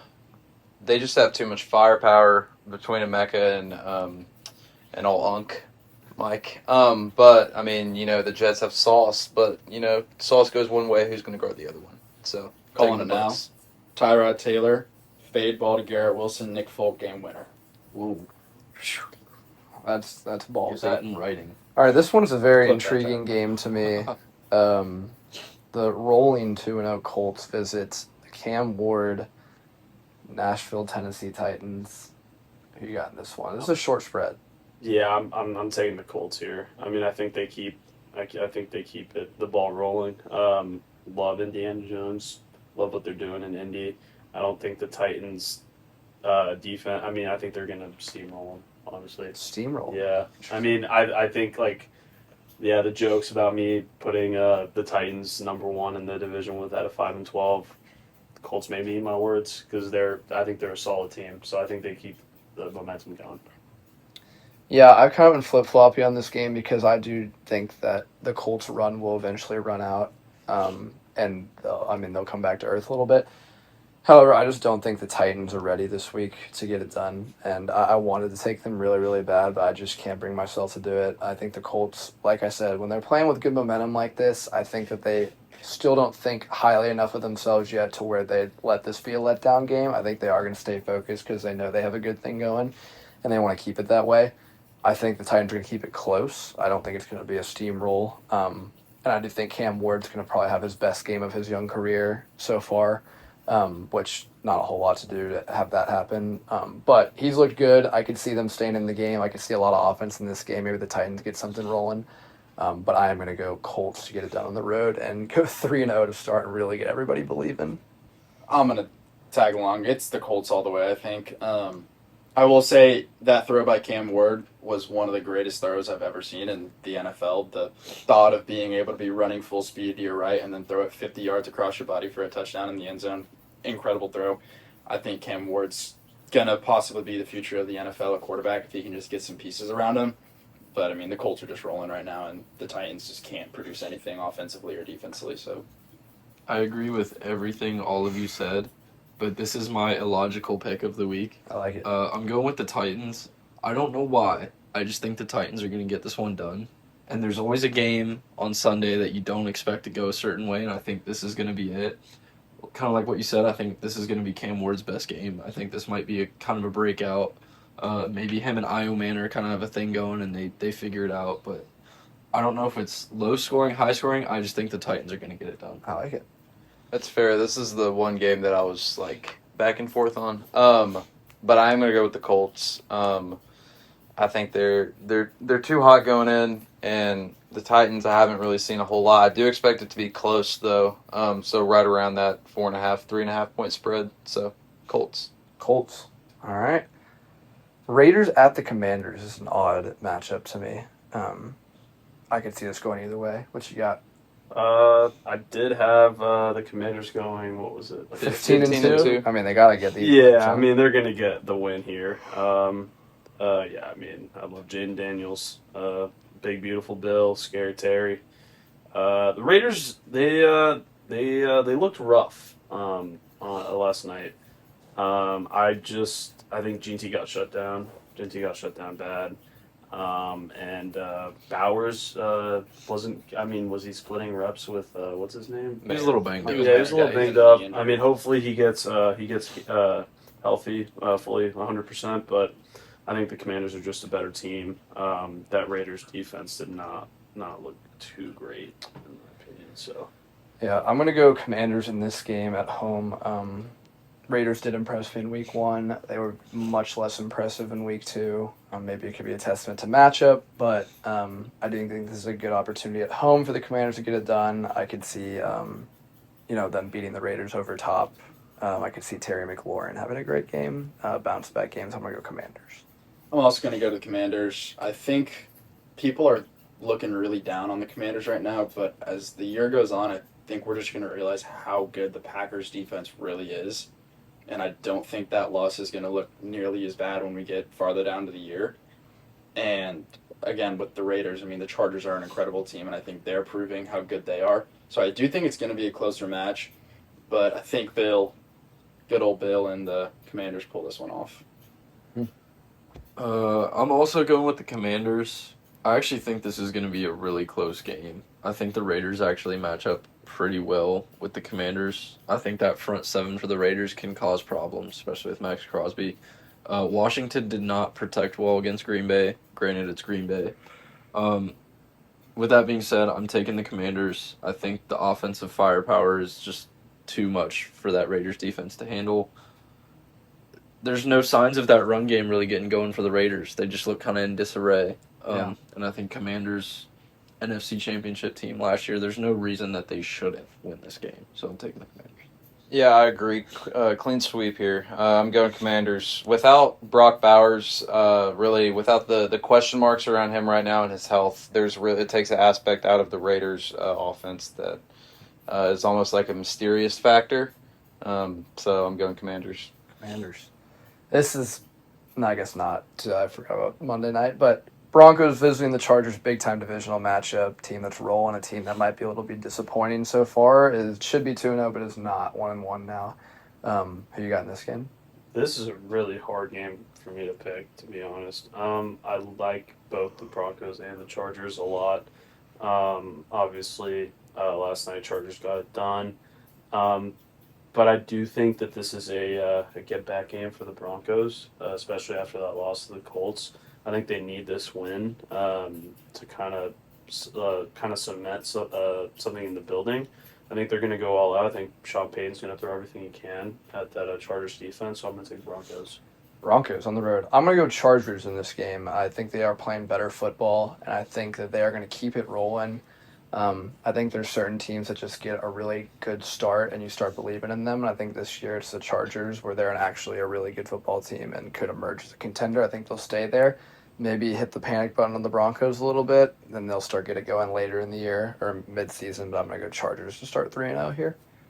I have no idea who I want to pick here. But I will say I think this game comes down to who can run the ball better, actually. And the reason I say that is if Bo Nix can figure out who his wide receiver one is, I think it's Cortland Sutton, who got targeted 4 times. Troy Franklin, incredible game, played his ass off, but I just think the Chargers are just too good. I think Justin Herbert is the clear favorite right now to win the MVP, and I just don't see the Chargers slowing down. Okay. I'm actually going with the Broncos. Much higher on the Chargers than I am at the Broncos, but I see them splitting this year in the division, and I think if they're going to win one, it's early on. The Broncos actually played the Chargers really well the last 2 years, especially with Peyton coming in and Harbaugh. I think Bo Nix, this is kind of like I'm not going to say he finds it and it's a get-back game, but it's a step in the right direction. I think that Broncos defense knows how to line up with the Chargers. They're very familiar. I see it being a very close game, but I think the Broncos go steal it. I'm going with the Chargers. Their defense just looked really overwhelming last night on Monday Night Football. And the Broncos obviously can put up points, but I don't think that they're going to be able to. I think they're going to get pretty held back by the Chargers defense. I think it's just a big question right now of why isn't Bo Nix targeting Evan Ingram and Cortland Sutton? Yeah, Evan Because I Ingram's think losing snaps to other tight ends, so that might be an Evan Ingram problem. I don't know if it's as much a Bo Nix problem. Yeah, It might not be, but when you're not getting, in my opinion, your best player on offense and best deep threat on offense, I mean, Troy Franklin, whatever his name is, played great last week, and he's a great deep threat, but Cortland Sutton is a proven dog in the NFL, and giving him only 4 touches or opportunities in a game, I think hinders you so much on offense, and if they can figure that out offensively, I think they can definitely upset them. And you have Pat Surtain also on offense, who's going to, in my opinion, going to lock down whoever the wide receiver one is in. Is it QJ? I mean, at the moment, I guess it is, but it's Ladd. I think I don't think it'll they're putting be him on a Ladd, dogfight. It would. They're going to put Riley Moss. He doesn't a like white on boy the though? slot. Oh, they'll put Barron on Ladd. Yeah. That'll be a actually cool really matchup. good matchup. But also, I think you hit it. I think I have no idea what I was about to say. Never mind. Surtain is going to cover QJ, which is kind of funny. But we can move on. This one, unless you have something. I'm trying to think. I had great insight on that. I don't know what it was. It's really good, just in the brain. No, I was gonna say we can probably cut this, but the Evan Ingram pickup had so much hype. Mhm. I think people forgot he just wasn't that great of a football player in Which is Jacksonville. never He was okay. He's but- never. He had a good year. He had last one year. really He good played. year when he was fully healthy, and he's just been injured throughout. Yeah. He was a disappointment the in New York. 3 years. Him in that Joker role that they talked about all offseason, I just never saw that as oh yeah, he's gonna dominate. I think he's solid, but I don't think he's gonna improve that. I just kind of see him as almost like a Kyle Pitts 2.0 body frame, where he's Similar, 6'4", 6'5", runs a 4.5, and can be a spread out or slot guy that should be able to get open against a linebacker. And if you're not utilizing that, then I just don't know why you would pick him up. Yeah. I agree. This one, Saints at Seahawks, could be a boring Big game. We'll It's see what gonna be happens awesome. here. Fireworks. What you got? Not a lot of insight on this game, to be honest. I mean, the Seahawks beat the Steelers. I think the Steelers are a lot better than the Saints, so I'm going to take the Seahawks. Okay, I'm going to go Seahawks as well. I think the Seahawks will have a good game. They found something on offense, I think, a little bit last week. McDarnold maybe threw a few picks, but I think Kenneth Walker is back, and I think that he'll get it rolling. Hopefully they give him more carries than Sharp for my Dynasty fantasy football team, but also for their well-being as well. I think the Seahawks have a good chance to get to 2-1 here. Tough matchup for the Saints. I think this might be a closer game than we're giving credit to. I think the Seahawks do win it, but the Saints did everything basically they were supposed to be in a position to win the game last weekend against 49ers. I know they didn't have Purdy. Yeah, I'm just going to stop talking. The Seahawks, the Saints are a good team. Yeah, I feel bad also, for AK. I will say that. Yeah, I agree. I'm also going with the Seahawks. That defense is a problem. And my hot take of the week is that we see Tyler Shuck in this game, actually. I think they get down big early, and I think they just throw him in just to see what happens. Rattler's been playing pretty good. Yeah, but for what? Well, I would thought that's actually a talking The point. Saints' offensive line is just horrible. You he's can't protect him. he's fine, but he's not your long-term answer, and I think they kind of expose him a little bit in this game because that Seahawks defense is a problem. They're a good team. They're a good defense. McDonald's a fantastic defensive mind. And honestly, maybe I just want to see Tyler Shuck, but I think he actually gets thrown in this game at some point. I'm not really thinking too hard about this game. I'm going Seahawks. The Saints just I haven't really seen a whole lot from them. They have a lot of question marks, and I mean, their only not question mark is AK. And AK might keep him in the game, but Seahawks Yeah, are he gonna can't win it. quite. He didn't quite. Jawan Johnson, anytime touch. I like that. He is boring. This one's going to be not a boring game. I could see a lot of points in this one. Cowboys at Bears. Who we got in this one? I know you said we don't hate on this podcast, but God, I dislike both these teams a lot. Both. Yeah, both of them a lot. For the sole reason that I don't think Caleb has it, and I think that the Cowboys' offense is really good. I'm going to take the Cowboys, as much as I hate to say it. I mean, how many points did they put up against the Giants? Like 40. 47. I mean, 47. Like, I don't think the Bears' defense has it like that. So, yeah, I'm taking the Cowboys. Well, the Bears just gave up 52 points against. And that too. That was a grudge match, though. It was. I think That there was was saying bad we blood there, dislike Ben and I think the Johnson. Lions ran up the score. I think the Lions are better than the Cowboys. I'm going to go Bears to get their first win, and I think they're going to be at home. I think a high-scoring affair where the other team's defense isn't quite as good. I think there's going to be a lot of points scored in this game. I think it might be whoever gets the ball last type of thing. This is a good opportunity for Caleb Williams to put up a lot of stats, be a good fantasy pick probably, but I'm going to go Bears in this game at home. My gut's telling me to pick the Bears, but I'm going to pick Dallas. I just think Dallas's offense is too good to lose this game. I do think Ben Johnson puts on a great performance this weekend for the Bears and calls a great game and gives Caleb the opportunity to perform at maybe his max potential this week because Dallas has proven their defense is just not good. But I just think Dallas's offense is better, and at the end of the day, they're going to win the game. Yeah, I'm with you on that. I'm taking the Cowboys as well. I do see this being a shootout. Last time Ben Johnson played the Cowboys, I believe he hung 50 on them, but he's not with the Lions anymore, and he doesn't have Jared Goff. So I see the Cowboys making one more stop than the Bears, and I think they go and get it. Yeah, I agree. Cowboys are going to get it. There's going to be a lot of points scored, not a lot of defense. So I'm going Dallas. Could see Trayvon Diggs getting a pick or two this weekend also, I think. Anytime pick. Okay, we're getting down to the last final games here. The Cardinals at the Niners. It's an ugly game. They will speed roll these games. Yeah. Give me Mac 10. Mac 10 and the boys. Yeah. I like Kyle Shanahan. I like his offensive prowess. I think Mac 10 goes on to continue cementing a legacy of the guy that comes in and Wow. no one believed in him. So I like the underdog story there. I like it. I'm going to piggyback it. I'm going to go Niners as well. I think Mac's actually doing a very good job on the one-game sample size I have to see. I think CMC is still a thing, and I think that they're getting healthier. The Niners have more talent than the Cardinals, even though the Cardinals do have a good thing going as well. I think they're going to get it done at home. Niners. I'm going to go with the Cardinals. I'm a big believer in Kyler Murray. He hasn't really shown too much this year offensively, but overall, I just think the Cardinals' offense is better. Mac Jones, he's not great. I mean, he's got CMC, which is going to carry him a long way, but how far can CMC get you in this game? I think the Cardinals' defense is pretty good. It did let up 2 late-time touchdowns to the Panthers last week, but overall, I think the Cardinals are going to win. I'm also going with the Cardinals. I think quarterback mobility kind of poses a challenge to this 49ers defense.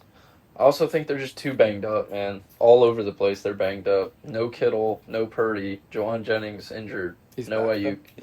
But he's still banged up. He even. But said he that didn't look was banged up last week. He was didn't. bringing it. That's fine against the Saints. I just don't see them going and beating the Cardinals. So I'm taking them. Okay. I'm going 49ers. Bang, bang, Niner gang. I'm Love it. All right. I'm going Mac 10. I want to believe in Mac. All right. Believe in Mac 10 and the boys. Sunday night football, intriguing. The 0-2 Chiefs face the 0-2 Why is Giants this in prime time? in New York. What you got? If there's one thing I know, it's what a late stage empire looks like, and I think the Chiefs. When you look at, you can't be good for that long. I think we start to realize that this Chiefs team is decaying from the inside. I'm taking the Giants. I'm taking Russie and Malik Neighbors. And the boys. Yeah, To and the the moon. boys. Yeah, I'm taking Wow. the Giants. This is my pick this week. This is there's no reason why the Chiefs should lose, but I'm telling you, I'm already getting signs of late stage empire. Like this This is is your a thing. irrational pick of the week. Yeah.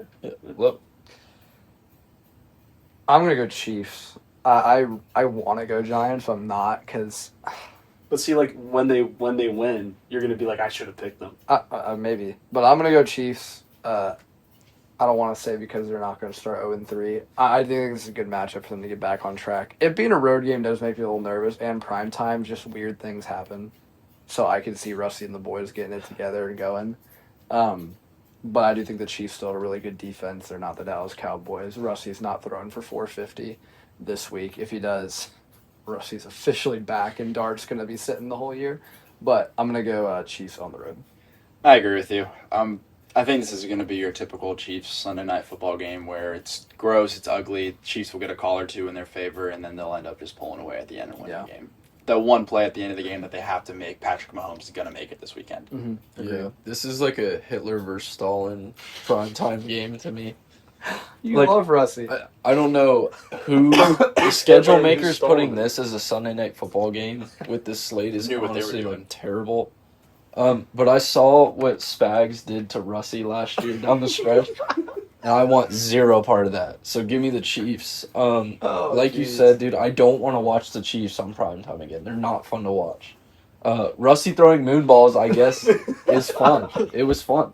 But we just watched them put up 40 and lose. So I Oh my don't see a gosh. path for them to win. I'm taking Gosh, yeah, I agree. Ride Yeah. with me, Pete. Come on. Yeah, I'm not right with you. No, Chiefs. This is not going to be a fun watch. No, but the dude, Chiefs, if they win, though. Chiefs are going to go get her done. Lone Wolf. Hey, that's a ballsy pick. If they get that done, ball knower. This one's going to be a fun Give me one. every After you're dollar upset pick. about your Sunday Night Football hate watch of Hitler versus Stalin, you get to see Jared Goff and the boys, the 52-piece boys, going up against the Baltimore Ravens, who put up 41 of their own last week. Who we got in this game in Baltimore? These are S tier like teams in their conference. S tier. Yeah, they're. Did you have the Lions missing the playoffs? Well, Didn't you have them last in the division? this is obviously different from what I predicted because we're in the season now. But yeah, these are both top tier teams in the respective conferences. Great matchup. I think the Lions going to Baltimore. It's a hard pick to be honest. Because of the way the Ravens lost to the Bills. I'm just gonna give this to the Ravens. I Just mean, gonna give it to them. yeah, I think it's gonna be Because the of the way Ravens. they lost. I like Lamar a lot. I mean, it was a rough game against the Bills. I mean, Oh it my was. gosh. I think I they agree. get this win. He'll hand them the victory. Yes. I'm gonna go Ravens at home. I think it's just gonna be a fun game. I hope it's a fun game. I think Derrick Henry is gonna have a bounce back game in a big way. A lot of offense in this game, or maybe there won't be because you never know. It's the NFL any given Sunday, but I'm gonna go Ravens in this game and to cover. Yeah, the Ravens scare me a lot. Derrick Henry was horrible last week, and Lamar Jackson showed the world why he's Lamar Jackson and how he can air the ball out and how he is the best QBR in NFL history. But I will say, I think this game comes down to if Baltimore is fully healthy. They have all questionable, but might return this weekend. Isaiah Likely, who would be a huge offensive help. And a lot of people don't put respect on his name, but Patrick Ricard. He's been out the last 2 weeks. If he comes back and is fully healthy, I mean, that completely changes the game for the run game for Derrick Henry. And I truly think if he comes back, they win the game. But you also have Kyle Van Noy and Marlon Humphreys, who are both questionable. If they're all back, I think the Ravens win. So hopefully they'll be back. I'm going with the Ravens, man. This pains me to say this, but honestly, I think this is going to be another dud. I think the Ravens are going to blow them out. The Ravens, for some reason, just fare very well against NFC teams. They do. And I watched this last year and 2 years ago when the Ravens played an undefeated Seahawks team and beat them by 40. Yeah. Like, I just see this happening again. I see Lamar with a monster game. Yeah. I don't see the Lions stopping them at all. And I think the Ravens do enough to stop that run game. I'm taking the Ravens. I mean, I was going to say very similar stuff. I can see this game being an absolute blowout win for the Ravens. Like I said, I pretty much mirror everything that he just said. Ravens get it done Monday Night Football. Well, those are the picks. Do we want to change our squad right to the Ravens? Who do we have? Seahawks? We have the Seahawks. I'm good with the Seahawks. I'm good. I mean, everybody was pretty compelled about the Ravens. I just can't ride with the Ravens. Let's do it. In I'm good down for the confidence. Ravens. I would honestly, that's just literally, everybody thought the Ravens were going to blow them out. I think it's a bad pick, though, after what they just did to the Bears. They just dropped the That was 52 bomb. that was It's the Bears. Still, they dropped the that was a 52 revenge. Like, game. the I Bears honestly- might they were be one of gonna the put up worst that teams in many the NFL. points. I think the Ravens. We all just Everybody just yeah, we said the just Ravens took were going to them. beat them by a 30. I'm with him on this. I Yeah, think we let's should- run it. Okay, I also Ravens. think the Seahawks cover though. But 3, I do too. 2, 1. Okay, well, the picks have been made for the boys. We do have to get into our fantasy plays, or maybe we don't, because honestly, the fantasy plays have been a total It's been dono rough. this week. I mean, if we just want to read off a few numbers from last week, JP dished out QB 28, RB 59, wide receiver 69, and wide receiver 91. This is hot plays of the week. Yeah, that's pretty good. we The weren't. numbers we weren't might have much gone better. up. Now, I didn't follow We weren't very well. much better. QB 13, RB 34, wide receiver 50, and sleeper pick Rashid Shaheed, wide receiver 23. Not that bad. And then Gabe with Herbo 18, Brees Hall RB 35, Brenton Strage tight end 34, and Trey Benson running back 32. So the boys were not hot. We do have Yikes. Wabi back this week. And I'm sorry, but we're gonna have to fade you on this. But you can just sit in and Dude, if you're with it, if you have You something off could the top of your take- bone, yeah, just, I mean, off the yeah, top you of your could- you dome, can just- go ahead. What take are the mine. qualifications for this? It just can't be like the best player. yeah, right? it's just like I mean, do No. not take Saquon Barkley. You, Well, yeah, I'm just going to defer to you. Whatever you pick, I'm taking. Oh. I did not. Well, preference okay, a it. collective. yeah, collect. Yeah, I'm we'll cool do with that. Yeah. Are we Okay. gonna cut it back in or? Yeah, let's Okay. do. Okay, so I'll do a re-intro here, All right. or should I? Or okay, we'll cut it back in after I said fade him. So I say, and we wouldn't fade him. Okay. Just be like getting to the quarterback. Okay. Or something. 3, 2, 1. So we'll go ahead and get into the quarterbacks. JP, who is your quarterback pick and why? And are we gonna bounce back this week? Yeah, we're gonna bounce back. Okay, let's do it. Bounce back in a big way. I'm going Dak. Dak, safe. I pick. mean, yeah, he aired it out this past week. And I think he's gonna do it again. So play Okay. Dak. Dak and the boys. I'm going to go Kyler Murray. I don't think they're going to win the game, but I do think that it could be a high-scoring, fun game. And I think you actually said it earlier that he could get a lot of rushing yards this week. I think he's going to get Marvin Harrison involved again. And I haven't heard a lot of Trey McBride either, so I think this is a good game. That's going to be a sneaky, really good offensive game. And I think Kyler's going to have a good day. So I'm going to go Kyler Murray. I'm going with Caleb Williams. I think the Dallas-Chicago game is going to be an absolute shootout, and JP took Dak, so I'm taking the flip side. For some reason, Caleb's been a pretty good fantasy quarterback despite poor performances offensively. So I think against a bad Dallas defense, Caleb gets it going through the air and on the ground. So give me 18. Okay. Do you guys... No, you go for it. I'm just going for They're it. going to be picking collectively here. Collusion on the pod. This is gonna be a little biased, but I am gonna go Michael Penix. Ooh, a bounce back for Michael P. The reason I say that is because last week he had a banged up Drake London and his first time playing in a live game with Darnell Mooney. And Kyle Pitts has been looking like he could be that guy at tight end this year. And I think he's going to kind of prove that when he has a full offense around him with Bijan in the backfield, I think he's going to have a great game. Okay. That's my take. So the QBs are done. He's running with Michael Penix this week. Michael Penix was QB 28, who JP picked last 28, week. yeah. So I'm Hey, glad bounce he back didn't run it week. back. Hey, he didn't run it back like I did with T-Law when he did the same I think he thing. gets a Yeah. rushing touchdown this week. He could. Michael P. All right, we're speaking of rushing. We'll get into our running backs. Running backs. They do it for a living. JP, who's your running back pick? I mean, I feel like this should be pretty obvious, but I'm going Jordan Mason. Oh. Just because Aaron Jones is out and the Bengals' rushing defense is really bad. I think Jordan Mason not only rushes for a lot, but also gets in the end zone. I'm going to go in the same game. I'm actually going to go Chase Brown. I do think this is going to be a sneaky good offensive game. And Chase Brown's kind of had a, I guess, rocky start in a way fantasy-wise where people are pretty high on him to start. I think having Browning in at quarterback, they are going to be more likely to dump that thing off and hand it off. And I could see him getting a pair of touchdowns this week if the game script follows how I think it is.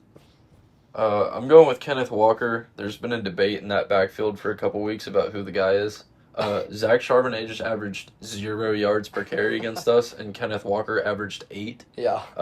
Dude, he's explosive. I don't know why it was ever a debate. He's your RB1. He's a better running back. He can catch the ball. I think he's going to go nuclear against a really bad Saints team. Yep. So I like it. Still rolling with me. Yeah.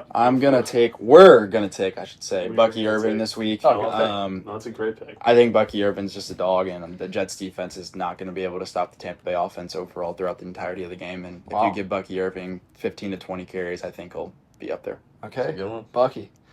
To our pass catchers, wide receiver or a tight end here.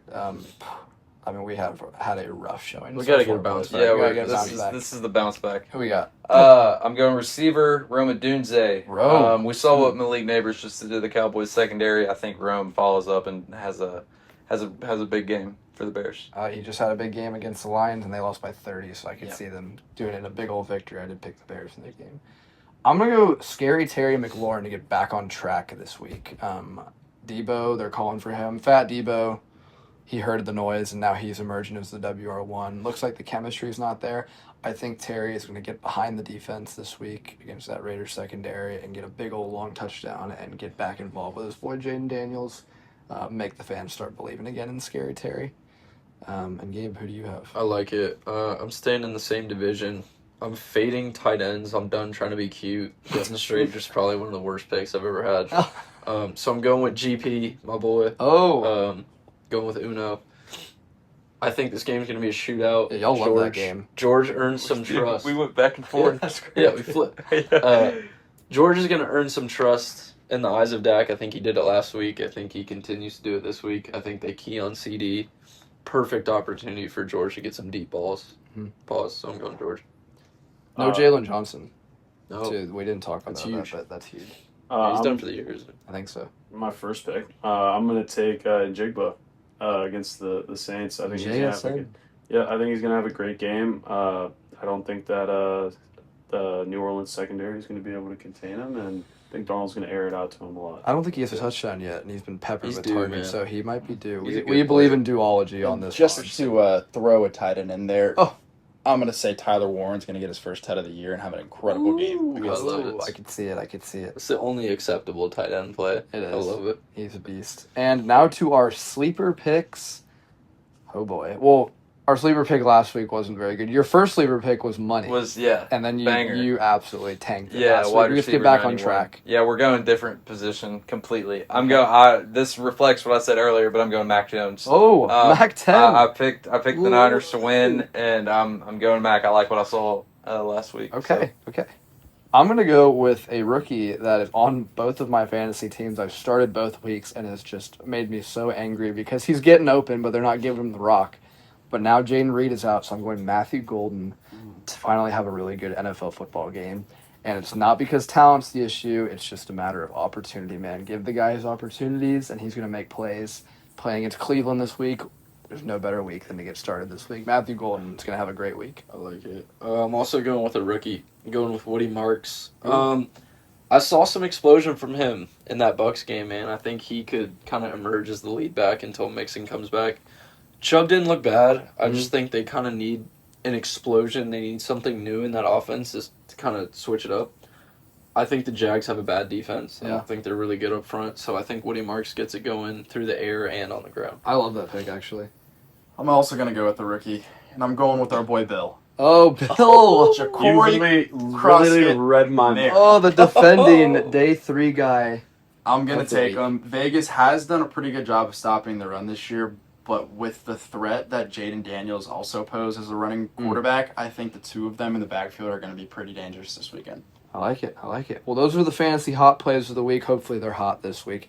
Those seem pretty dialed in this week, fellas. I think we're going to have a good week. Better. Time to bounce back in a big way, but it's time for the main part of the Betta segment. And these are going to be our official picks of the week, the one against the spread, our underdog picks, our player prop, and then we'll follow that up with the table bet. We're 2-0 so far. We've rode with the Vikes and then the Falcons, and we'll see who we ride with this week. But just looking at our better records right now, I'm 2-4, 33%. Gabe is 1-5 at 17%. JP is 1-5 at 17%, and Matt is 1-2 at 33%. We didn't get to hear his picks last week, but Weren't missing much. but he stays at the tied for the top of the leaderboard right now, and no one is above 50%. Time to change that, fellas. Let's go 3-0 this week. JP, who is your against the spread of the week? Against the spread, Colts minus 3.5. Ooh, they over cover. the Titans. Cover. Okay. I'm going with the Vikings. I'm riding with the Vikings. Skull. I've already spoke about that game, so I'm not going to get into it, but I think they covered. Okay. I'm going to go Bang Bang Niner Gang minus 1.5 at home against the Cardinals. I think they're going to get a big old victory, and I think they're going to win by more than a point. I'm going to go Niners. I'm going Broncos. Oh, the Broncos on the road. Mm-hmm. Interesting. Yeah, I picked them in the pick 'em, so I'm taking Broncos. I like it. All right, well, now it's time to get into our money lines. Underdog money lines. I believe I'm the only one that's hit one, and I am, and it was because of my Patriots. I went with a soft pick last week, but we got it done. JP, who is your underdog pick and why this week? I'm going to go with Texans. I already talked about it, but I'm not going to get back into it. Okay, So Texans. Yeah, I'm going with the Cardinals, man. I don't see Mac 10 getting it done, so give me Kyler. Yeah, well, you put me in a bind because I'm also going with the Texans this week. That was my underdog pick. I think they are going to get it done. We'll ride with it together and try to get that percentage up, but they're plus 110 right now, and I do think they're going to get it done on the road against the Jags, so Houston. Yeah, I'm taking the Rams. The Rams. Yeah, I mean for an underdog money line, I think the value is there. I think that this is a game that the Rams can win. So I'm Okay. taking Rams. I like it. And now for our player prop. The player props, I mean, these have just been major donos so far. Has anybody hit a player hit prop? one. Did you hit one? I hit Brock. Oh, he did hit Brock in week 1. No one else has hit a player prop. I mean, Huge whiff from the DK Metcalf. and Brian Thomas It's terrible. didn't want it at all last week. He for me. avoided the ball. I mean, he It's just not our didn't want fault, it is at what all. we're trying to say. Yeah, it's Brian Thomas's fault. Who do you have I have this a week? really good feeling about this one. This Time week. to bet on stars, right? Josh Allen over 27.5 rushing yards. I like it. Was that yours? I'm gonna ride with you this week. Okay, bet. Yeah, we got because two. let me tell you, the Finns are not stopping him. Yeah, no, he is going to put that head down unless his Yeah. nose starts. Wow, that's funny. I'm done trying to get cute. I'm done trying to overthink it. I'm taking Bijan over 75.5 rushing yards. It's a great. I pick. need a lock. I need a win. Bijan is going to utterly dismantle that Carolina defense, so I'm taking 7, man. So if your boy could get over 75.5, that'd be awesome. Yeah, dude, wavelength for all the boys. Just trying to get back on track here. Why are we messing with all these crazy player props? Time to just take the studs, man. I'm going with CMC, going over 70.5 rushing yards with a big old victory for Bang Bang Niner Gang. CMC's going to run all over the Arizona Cardinals in a big divisional matchup. So take me home, CMC. Over 70.5. He's got to get it. Come on, just get over 100. Make it sweat-free. Make us feel good about ourselves. What you got? So this is Mr. Irrelevance parlay. I Uh-oh. cooked something up special for you guys. Are you not going to pick a player prop? He He did. did. Oh, he did. Oh, Yeah, he did. yeah. Oh, he did. Okay. Yeah, I rode with We him. got- Yeah, yeah, we Josh got one Allen more. over 27.5 rushing yards. We got Okay. one more big one before we get to the ultimate reveal. Oh of yeah, you're right. So Mr. sorry. Relevance So parlay. sorry. But the squad ride, Yeah. 2-0 Table so bet. far. Table bet. The table. Table bet. bet. Yeah. Newly Put it- known, newly put it newly on named the table. table. For reasons unexplained to the pod. Right. We are 2-0, looking to go 3-0 this week. Spoke about this game earlier, but we are going with the Baltimore Ravens at -5 to cover. 3-0. We love primetime games. Why mess with a winning streak? And we Yeah, love take Lamar. If it ain't Love broke, Lamar. if We it do. ain't broke. Give me 8. Even as a Steelers fan, give me 8. Yeah, I mean, the Lions put up 52 points last week, find themselves as 5-point dogs this week, and for good reason. It's time to get back on track. Baltimore, let's get a big Agreed. win at home. They just dismantle these NFC opponents. I'm feeling good about the squad right out of the table on this week. I do too, I but do too. I want to know what the heck this Mr. Relevant parlay Yeah, let's is. get to Oh, a no. long anticipated segment that the viewers have been waiting on for, especially Lions Stan has been waiting on for a couple weeks Yes. now. Mr. Relevant, why don't you let us in on some insider gosh. trading here? So this right here is the Mr. Relevant parlay of the week. I try to cook up something special for you guys. Maybe some areas that we don't cover on the pod that I think that we get all these different picks in on one parlay, one bet slip. We can make you some serious money here. Is this All right. dialed? So right here we're gonna start off with USA, man. Okay, I can ride with the USA, man. I mean the USA. I mean we're coming for blood. All right, this So right. we got to wait a little bit for Yeah, this that's what I one. was gonna say. This is delayed I gratification. mean, bet. September 26th, we're close. Wait 10 2 days weeks. away. Yeah, Yeah. 10 days away. Come on. I mean, I don't know if our fans are going to Lions. No, fans are gonna be jarred we'll up. let him. We'll keep I mean, going. just let me cook Yeah, here. keep All right, going. cook up, Keep cook going, up. keep going. This could be awesome next week if we're anticipating the last leg here. Might be chanting USA. We've got Liberty at plus 265 against James Madison. Okay. Obviously a lock. I mean, Home this- game. Yeah. So and then we got Colorado State going up against UTSA. I'm not going to ask you to defend any of these picks No, because these man, are just just finish unreal. it. Just Plus finish it. 162. Then we've got a little soccer. We got Crystal Palace going up against West Ham. I mean, What's that plus Mario 140. Kart name? Crystal Palace. Yeah. And then Sunderland. They're on a run in the Premier League. Not to be Yeah, no, confused with Sunderland. Switzerland. Yeah, no, but no, no. Sunderland. I'm actually Sunderland with you. is going on a run right now in the Premier League. So plus 260, I think the value is there. As we were all aware. If you were to place $10 on this bet, you're coming out with $1,300. Oh. So Well, that's a good investment. Probably not, but we'll I mean, hopefully why it is. not? Why not? Right? Are you going to be putting 10 on it? I mean, if I had a book, does anybody want to get me on a book? But yeah, no. This is the parlay for Mr. Relevant this week. We're riding with USA. We're riding with a couple smaller colleges and some soccer. I So love it. Well, if you were wondering if you should tail that, our next segment might help you. So, is Mr. Irrelevant a ball knower? Series of questions in which we ask Matt some football trivia to determine if he is indeed a ball knower, followed by the "Is this a day 3 guy?" questions of the week. Who wants to start us off? Well, first off, his record right now, he is over 50%, 16 He and is. 14. It's not Rough bad. outing He's last kicking- week. He he's did have a kicking rough around. outing. it's bad. His Baltimore looking for a bounce questions, back. 8 and 7 in Baltimore questions and 8 and 7 in true falses. So he doesn't really have a strong suit yet. Yeah. But over 50%, I mean, pretty consistent. Let's see if you can stay above it this week. The boys brought some heat, from what I've heard. Okay. Some good questions. Do you want to start us off? I would love to start us off. Please start us off. Let's see. I had 2 that I was going to ask, but we'll go with this one. Oh. So I'm going to ask you. If you don't know right away, I'll give you some answer choices. Yeah. Question is, who was the first wide receiver in NFL history to record 2,000 receiving yards in a single season? Okay. I would love some choices on this one to give me a. A. Antonio Brown. Okay. B. Randy Moss. Mhm. C. Jerry Rice. D. Calvin Johnson. But the fact that you said the first person to do it makes me think it's someone older. But in my head, He could have thrown you off with that. I know. So I think it's Calvin Johnson. So I'm gonna say Final answer? Calvin Johnson.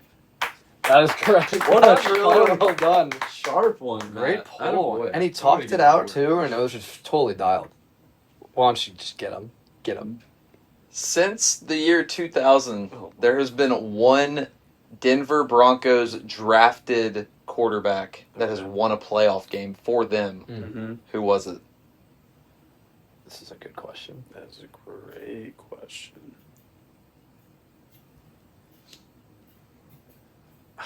I want to say it's. This could be so bad. Is it Kyle Orton? Is that your final answer? Yeah. It is not.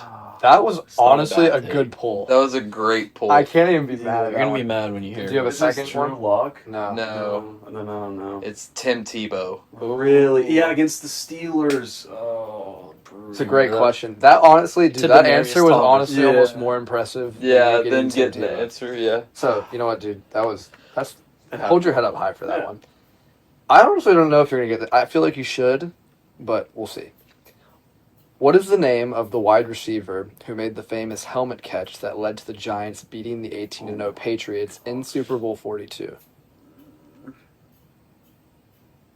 It starts with a T, I think. And I'm gonna blank on his name, and when I hear it, I'm gonna get really mad. Jacoby George. David Tyrese or something Tyrese.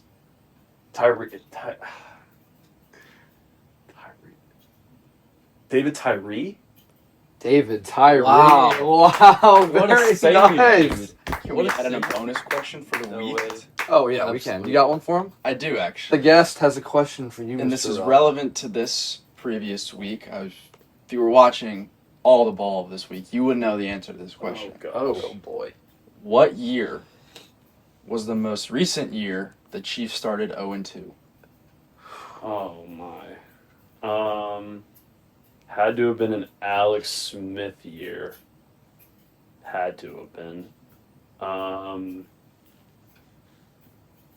Let's just throw out like 2015. Oh my So God. close. Was it 14? 2014. Wow. Honestly, Heck of a show. that was a Great show. Hey, we're not done yet. Mm-mm. We got some true falses. Yeah, Do you have one? I do. Okay, let's hear it. Was Tony Romo a day 3 guy? Oh, Oh my gosh. Can I get where he went to college? He went to Eastern Illinois University. oof. Yeah, he was a day 3 guy. I'm not even gonna try to overthink it. Yeah. He was? Yeah. He was not a day 3 guy. Oh, He was undrafted. Oh, UDFA, man. That's brutal. Yeah, Hey. that's rough. you didn't try to overthink it. He did go low. He Yeah. He went lower. just went lower than low. It's just too bad. But Tony Romo, heck of a career. You can still make it as a UDFA, Mhm. but you are not a day 3 guy, unfortunately. Do you have a true false? You go ahead. I'm contemplating between two right now. Okay. Was Kyron Williams a day 3 guy? Don't even know who that is. I'm not The even. running back for the Rams. Okay. Starting running back for the Rams. Do I know ball? You Apparently not. got David Tyree. Yeah. Where you go to college? Am I don't allowed to even keep asking that? Like You can. I don't even know, honestly. Okay. I don't remember where he got drafted from. I'll look. Don't remember watching him in college. I'm gonna say he was a day 3 guy. He was. Yeah. That is correct. All right. He was a 5th-round pick, All right. and he earned his way Oh, to he be went a to starting he running went to back. Notre. Really? He went to Notre Dame. Who was that? Notre Dame. Kyron Kyron. Williams. Yeah. Notre Dame. Huh. Very All right. nice. I've been asking you about Overs. Vikings Yeah. players a lot. Yeah. I'm gonna keep with it. Like it. Was T.J. Hawkinson a day 3 guy? Hawk. Son of Hawk. Can I get his college? Iowa. He was not a day 3 guy. Final answer? Yes. Correct. T.J. Wow. Hawkinson was actually the 8th pick. In the Yeah. draft. I mean, tied into you. May I add an honorary day 3 guy if that's Heck okay? yeah. Yeah. Let's go. Go ahead. To honor Miami Dolphins here, Pete. Mm. Boise State legend, Mm. Jay Ajayi. Mm. Oh, Was he a day 3 guy? Legend. Did he play in that game against Oklahoma? That Fiesta Bowl? Or- Professional esports gamer can't now. tell you Fun that. fact. It's detrimental I didn't know to the that. question. Good for Jay Ajayi, man. I'm gonna say he's not a day 3 guy. He, in fact, was a day 3 guy. Oh, drafted should've known. in the 5th round. I was gonna say Overthought fifth it. round. That's what I thought. Well, Mitch got you twice. Yeah, he got me. Maybe we need to Our keep guest. bringing him in. Our guest. Thank you, gentlemen. That brings your record to 20 and 18, still above 50%. Still above. Very well done. 4-4 today. Not bad at all. Hey, Decent ball knowledge. it's pretty good. dude. Not I'm ball knowledge is surprised I good. got Tyree. I was That was I was great. gonna That was be awesome. really Great mad pull. if I couldn't. You said Tyrese, and I was like, Yeah. That was gonna be. Well, then I like, almost do we got give it to him? the Alex Smith. I mean, that was Alex Smith. That was quarterback. I mean, he was processing. It was yeah. Alex Smith. That was good processing. Yeah. That was really good. Well, that's it for day 3, guys. Episode 6. Six. A long episode. If you're Yeah. still with us, we appreciate you. Just make sure to like and subscribe. Leave a comment down below. We're hopefully gonna have this out to you guys by Thursdays. We keep saying this, and we're hoping we can do this. But TBD.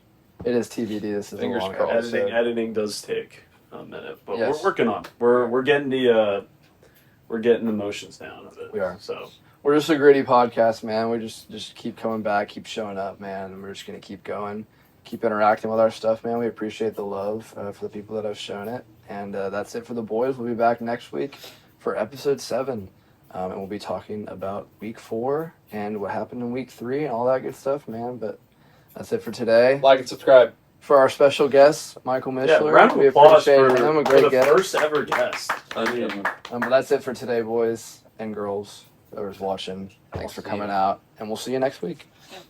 peace.